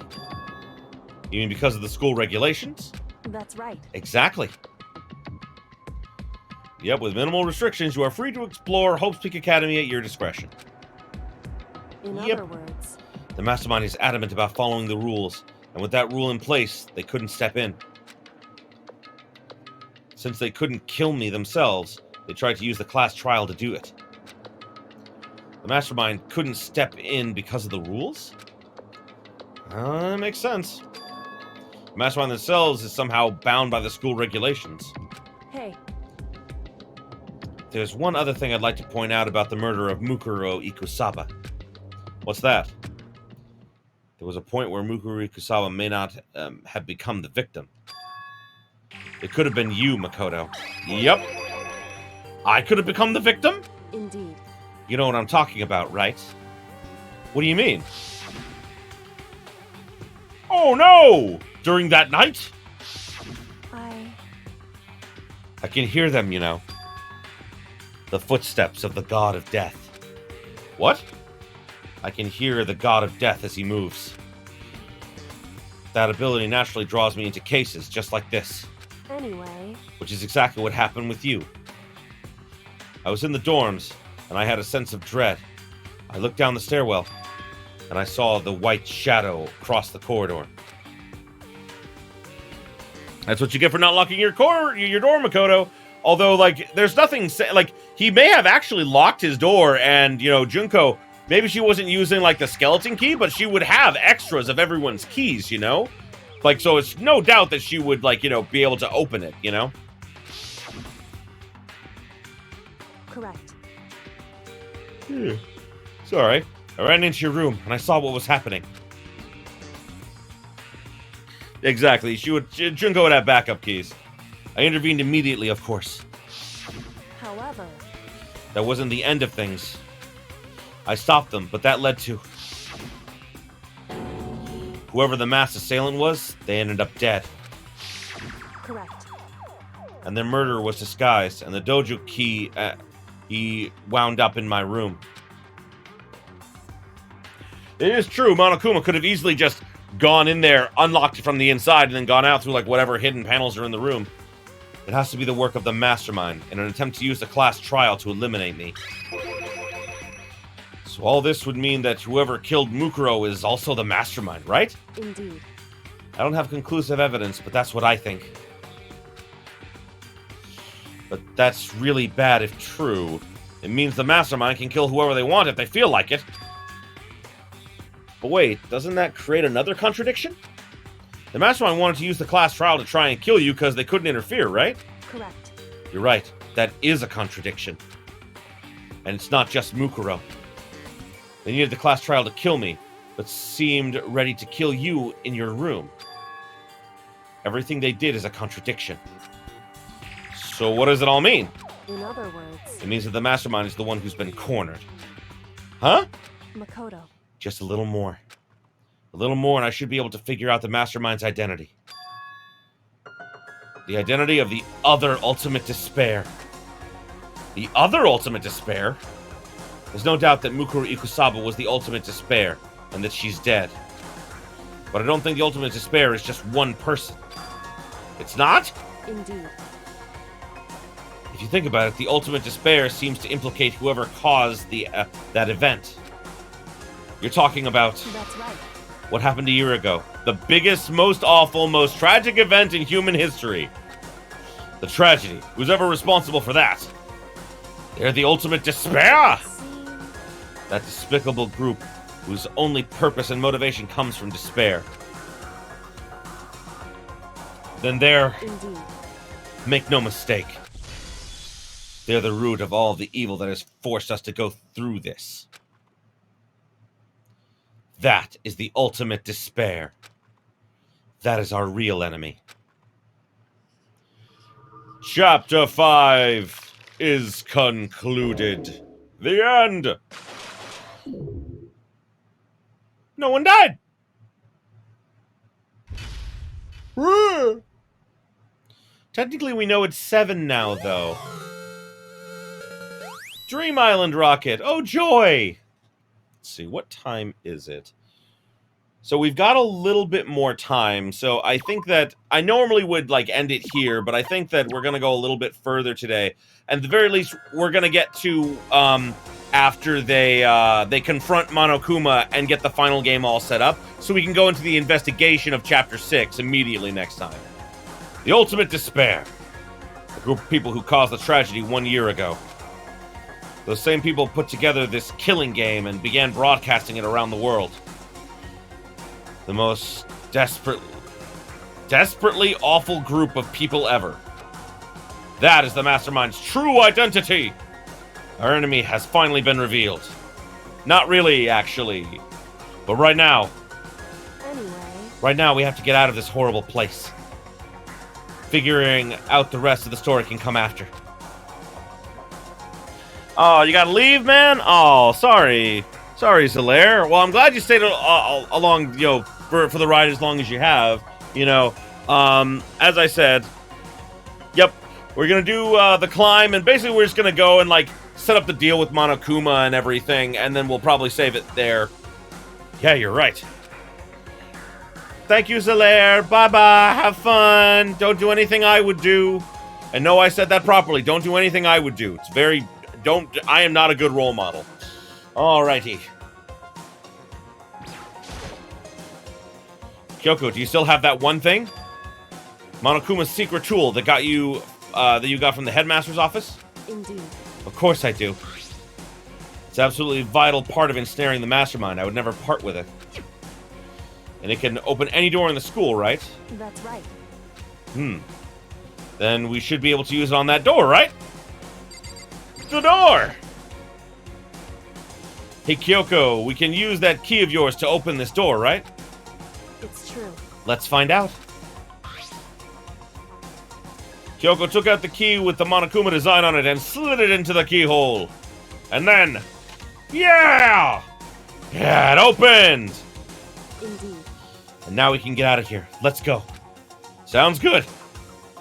We quickly opened the door and made our escape from the garbage pit.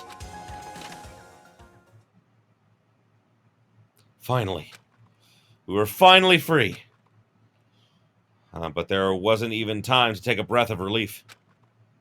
because the real fight had just begun. Chapter 6, Ultimate Pain, Ultimate Suffering, Ultimate Despair, Ultimate Execution, Ultimate Death. After leaving the garbage pit, we found ourselves in a tunnel extending straight up, like a chimney. There was a metal ladder leading up into the tunnel. We started climbing the ladder, intent on reaching the surface. With, of course, Makoto going first, so, we can't see up, Kyoko's skirt there. I like how, I think that they actually made that a point in the anime, where he was like, ladies first, and she's like, no, you're going first. Right, yeah, I remember, yeah.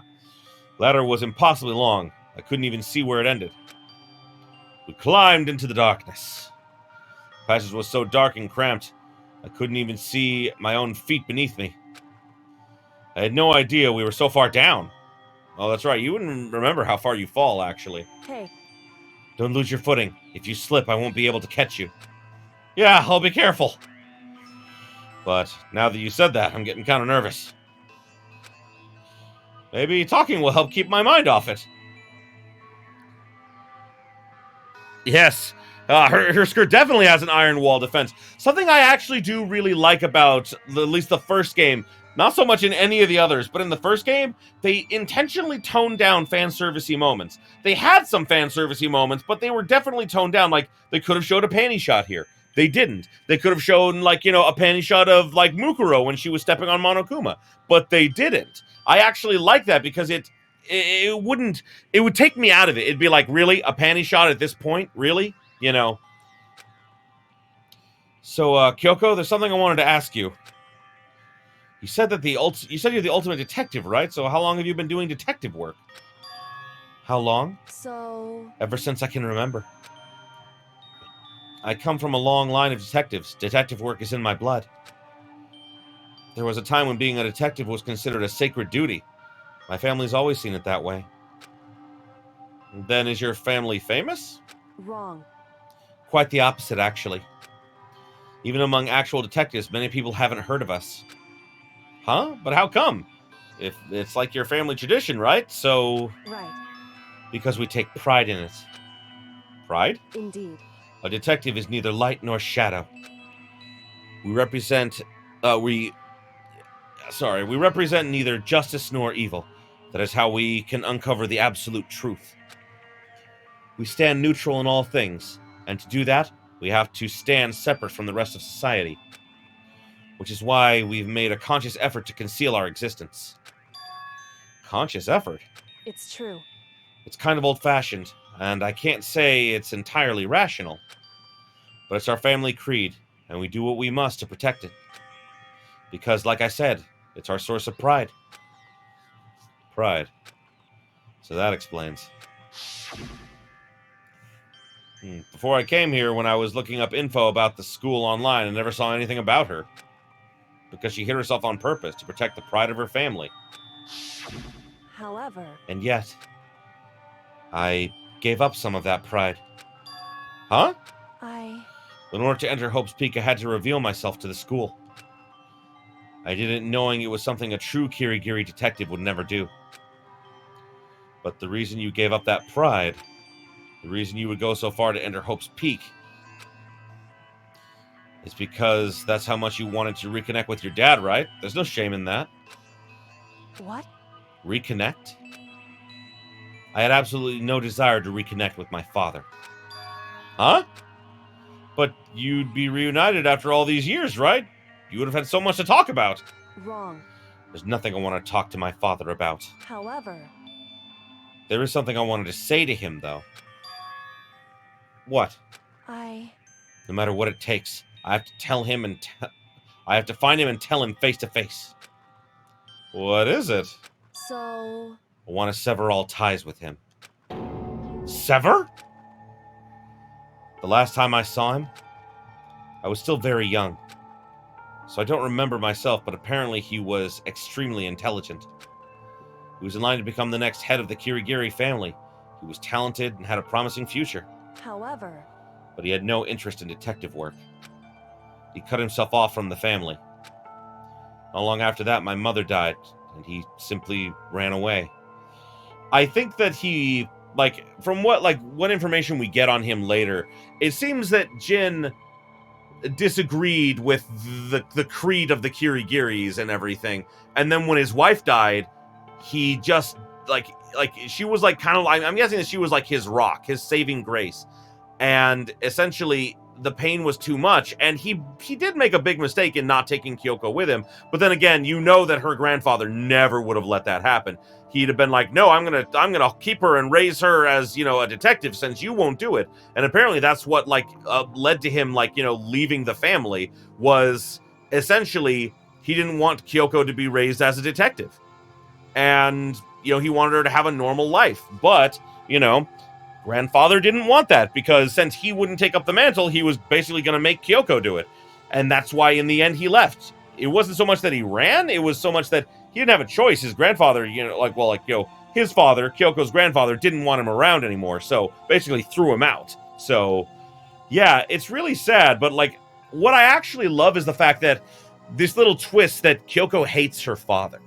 Like, she despises him and everything, and doesn't, like, and she doesn't know the true, like, circumstances behind it. And I got actually upset with the English dub of the anime, because the English dub of the anime did have her say that she came back to reconnect with her father. And I'm like, no, that eliminates the whole point of her character and everything. And, like, I was so, like, disappointed that the anime did that and everything. So, oh, it was annoying. But, like, I always love the idea that she hates her father for, from her perspective, a very, you know, reasonable reason, you know? He went to my grandfather and they had a huge argument. And young as I was, he left me behind. I'm sure there was a reason for that. Yeah, I just told you all the reason.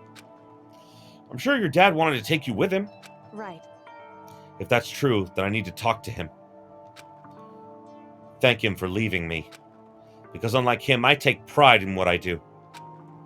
I take pride in my family name. So every last part of me is happy he didn't take me with him. I don't disagree that she believes that, but I think that on some level she obviously does want to reconnect with him again, you know?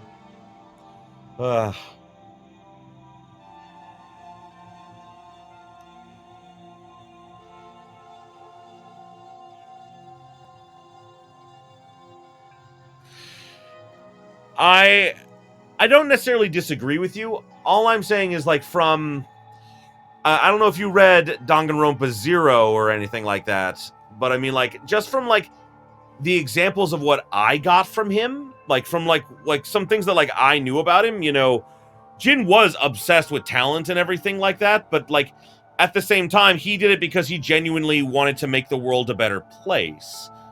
But regardless, I know that, like, the fight that they had was over Kyoko being a detective. I know that much, and that was the reason why he left. So, he probably shouldn't have did that, but, you know, yeah, can't really stop it now. He's dead now, sadly. If I'd gone with him, I never would have had the chance to become a detective. I was above Kyoko on the ladder, so I wasn't able to see her expression. So I couldn't tell. I couldn't see how she looked when she said that, what she might have been feeling. All I could tell was that compared to her usual self, she was more talkative and more emotional. Yep. I don't blame him, you know. He had his own life to live. That's what anyone in my position might say, right? But that's not true. However... But there's one thing. One thing I could never forgive. Really? So...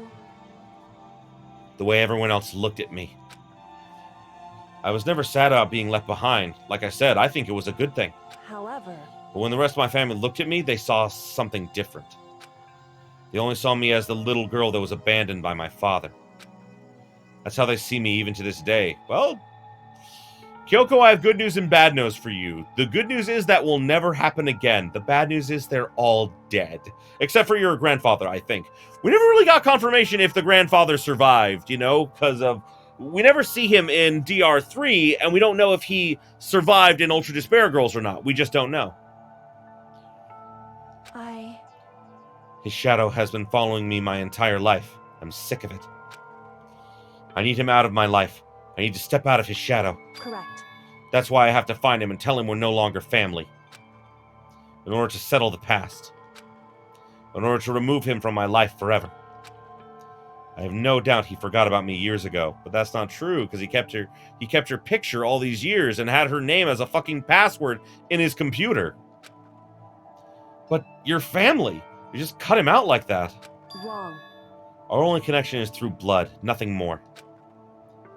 We aren't connected by heart. Are we connected by heart and soul? No. And that's something I agree with, is that family are friends you make later in life. That's a phrase that I heard someone say once, and I definitely agree with it, that I love my family. I really do. But there are members, not of my immediate family, but there are members of my family that I just despise.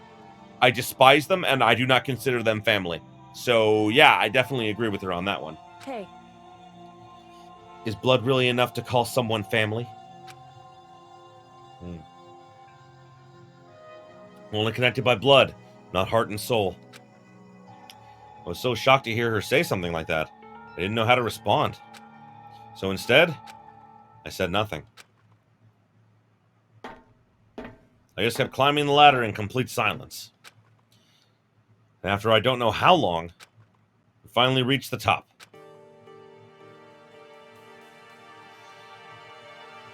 Yeah, look at that booty. Look at that booty. That's what Kyoko likes. Kyoko likes that booty. Looks like this is it. Indeed. On the other side of this door, Hope's Peak is waiting for us. We're back? That's right.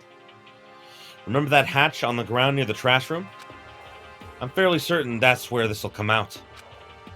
I unlocked it earlier, so it should open without much trouble. Well, here goes nothing. I reach my hand up and push against the hatch. Push! I push it! Hatch open with ease, so...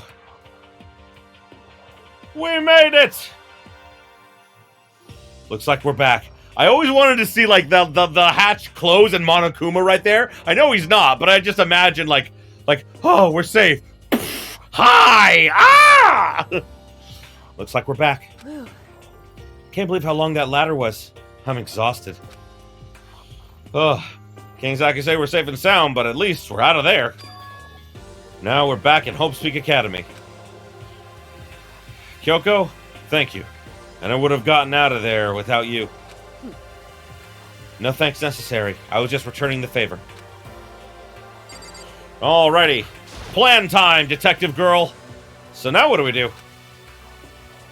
I'm glad I didn't die, of course, but if the mastermind finds out, he gonna kill me.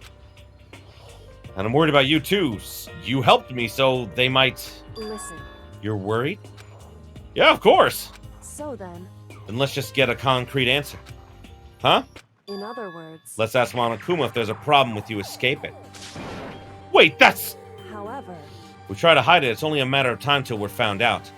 And it's not like we can run we can run away.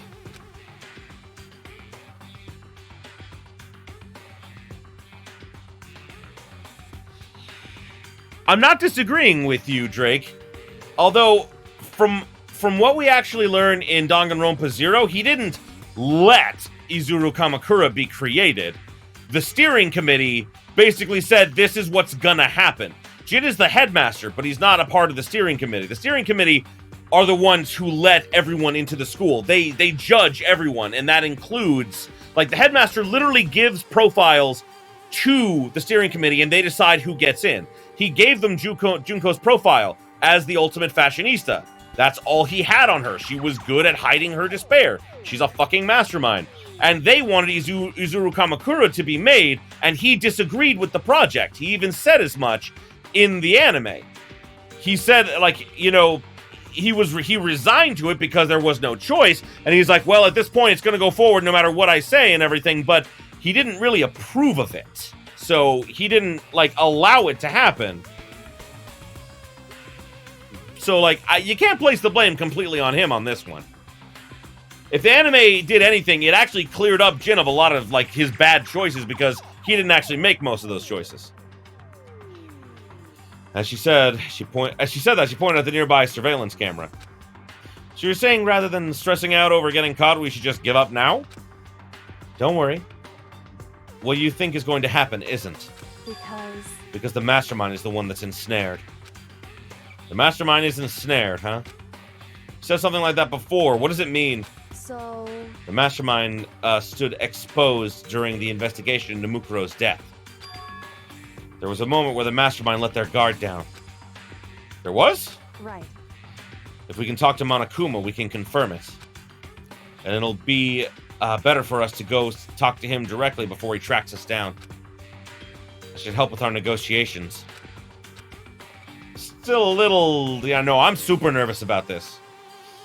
But we really don't have a choice, do we? Indeed. Monokuma should be in the gym. Shall we go? Let's get going. Right. To the game!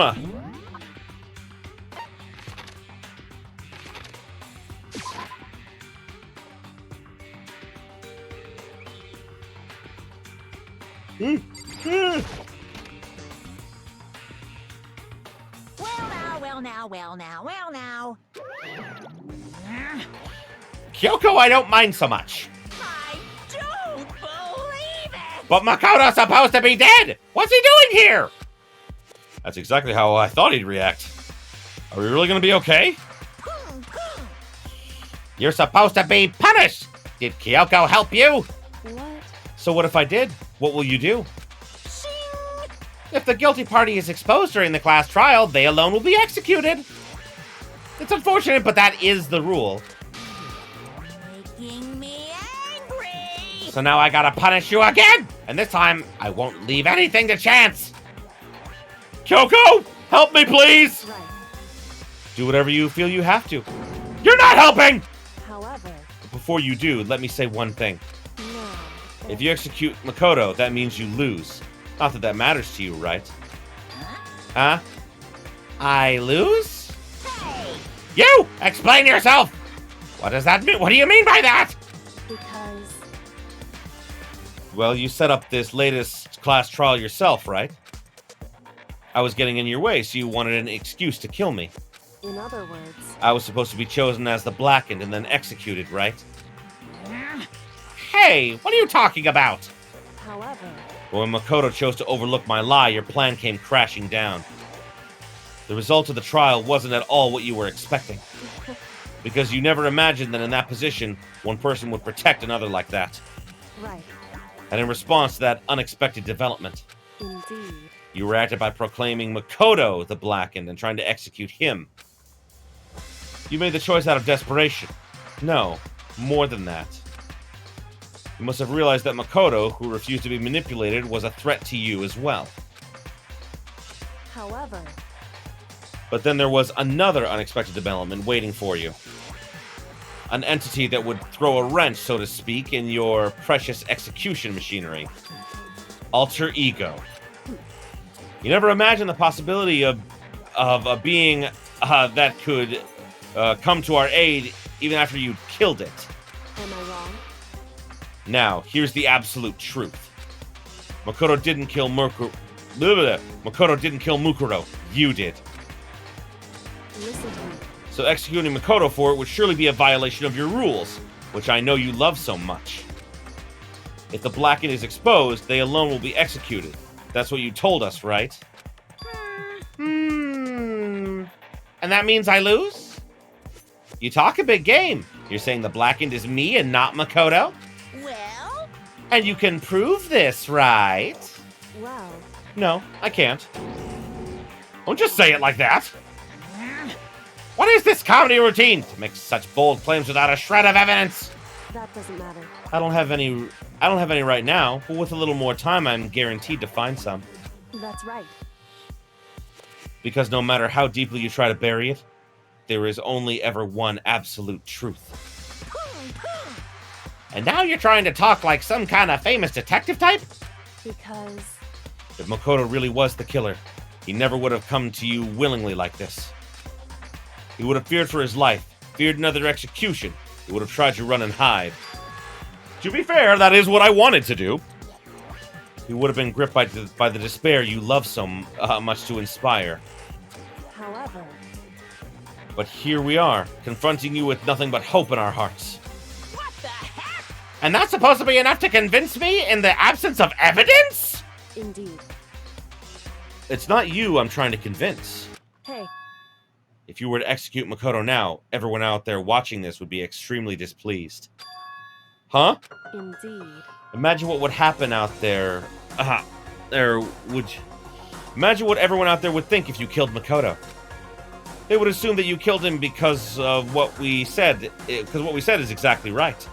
Listen to me. Despair can never kill hope.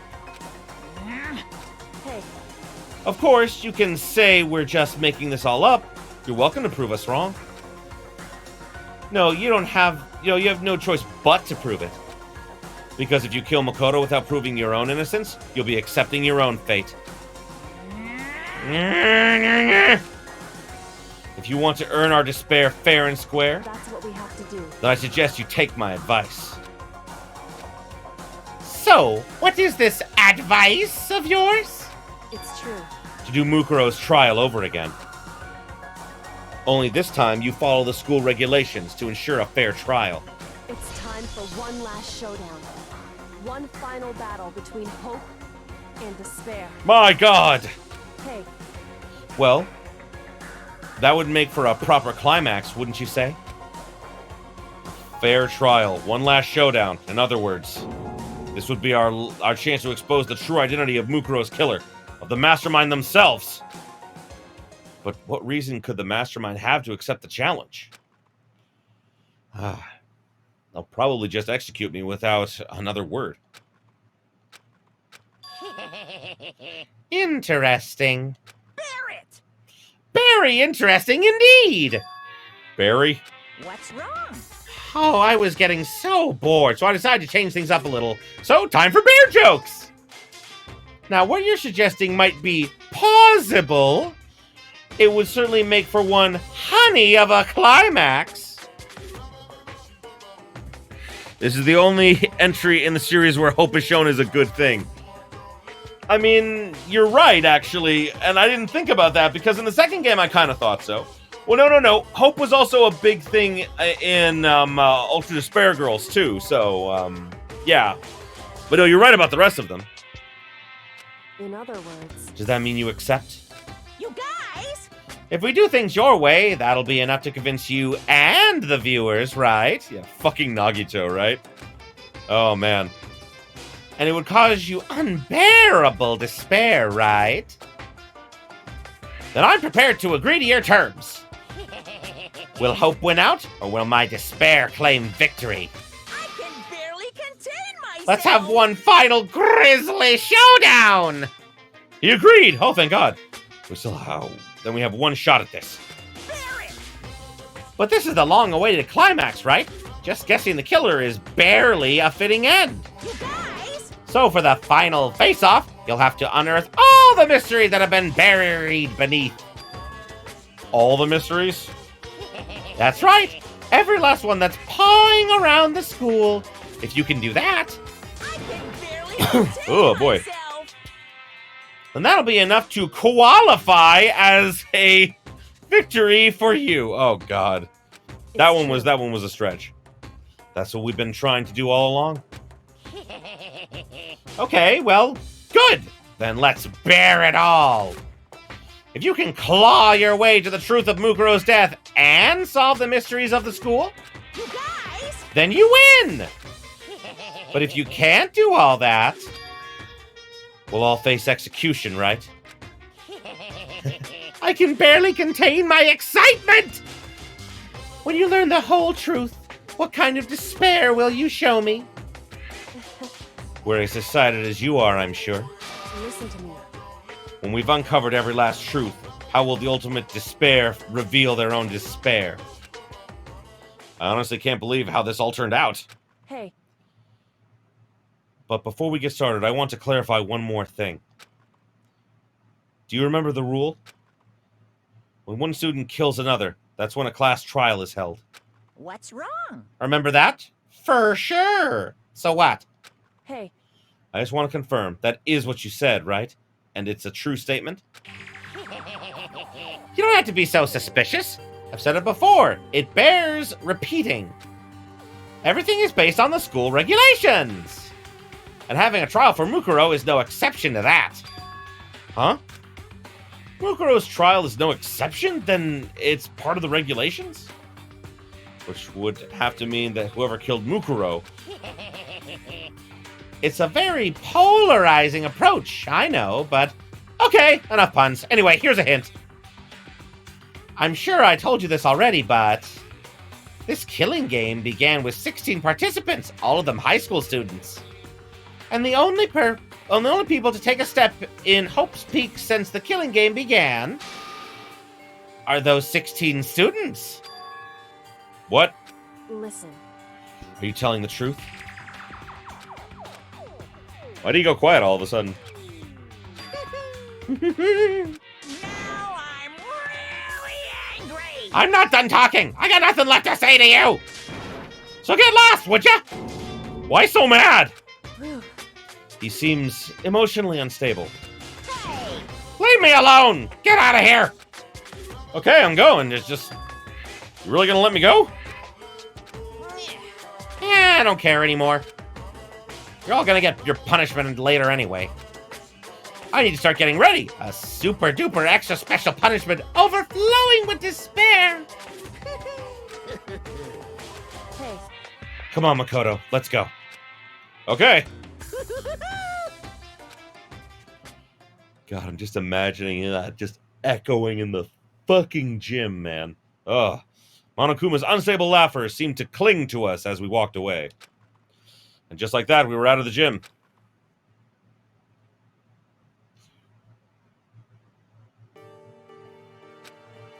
I could hardly believe it, but somehow I ended up getting not getting executed.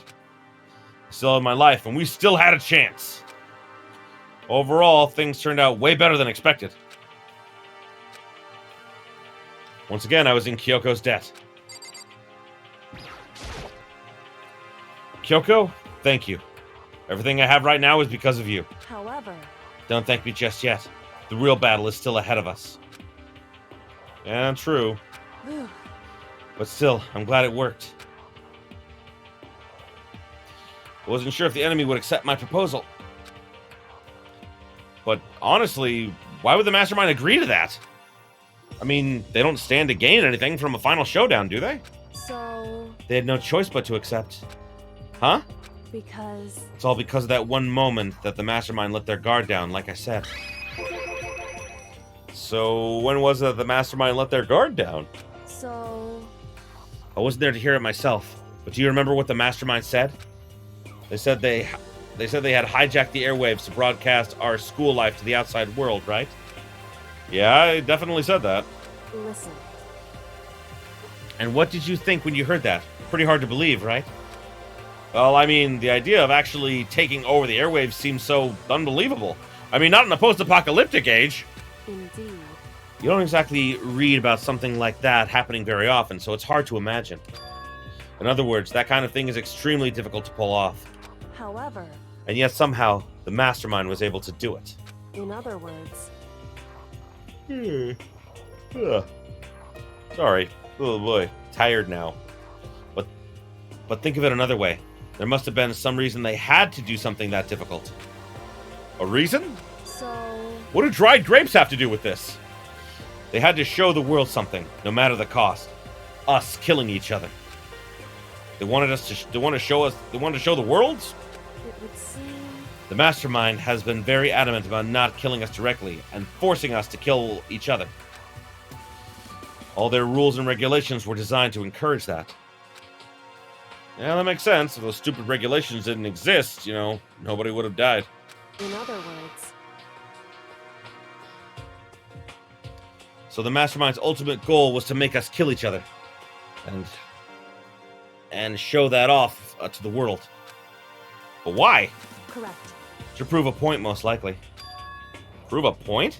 Hey, The outside world has a name for the students of Hope's Peak, right? A certain concept. You're talking about hope, right? that's right. For those of us who represent hope to kill each other and sink into despair. The Mastermind wants the world to see that, to try and prove that despair is better than hope. That's their goal, as the ultimate despair. What? Want to prove that despair is better than hope? But that's ridiculous! It's true. You're right, it is ridiculous. Completely irrational. It's the kind of thing that nobody but those who call themselves the ultimate despair would devise. That group whose only purpose and motivation comes from despair. But it's not really... but is that really their only reason for making the rest of us suffer? Makoto. I mean, have you seen Trump supporters? The people who don't wear masks? The fuck, man? Like, you know, like, yes, Makoto, I'm sorry, but crazy, dumb fucking people exist. I know how angry it must make you, and yet, that same motivation is what led to the mastermind revealing their weakness. What? In other words... Because they're why am I so fucking tired?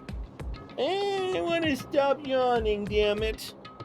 Because their goal is to broadcast this killing game to the world. The mastermind has had to be more particular than is reasonable about their own regulations. If the mastermind simply ignored the rules, this wouldn't have been a game, but a one-sided slaughter. At the very least. At least, that's how those who are watching this would have seen it. That's why the mastermind couldn't kill any of us themselves. Indeed. That's precisely the reason. No matter how much they hate what I'm doing, I haven't violated a single one of the regulations. Junko broke the rules, so she was punished. But in my case, they couldn't lay a finger on me. Right. And it's no coincidence they flashed back to that, you know? So instead, they tried to use the class trial, following all their proper rules, to get me killed. They had begun a trial that didn't have a right answer. Then made me out to be the killer. But even that didn't work. It's true. Yes, thanks to you. And due to that failure, the mastermind took yet another risk.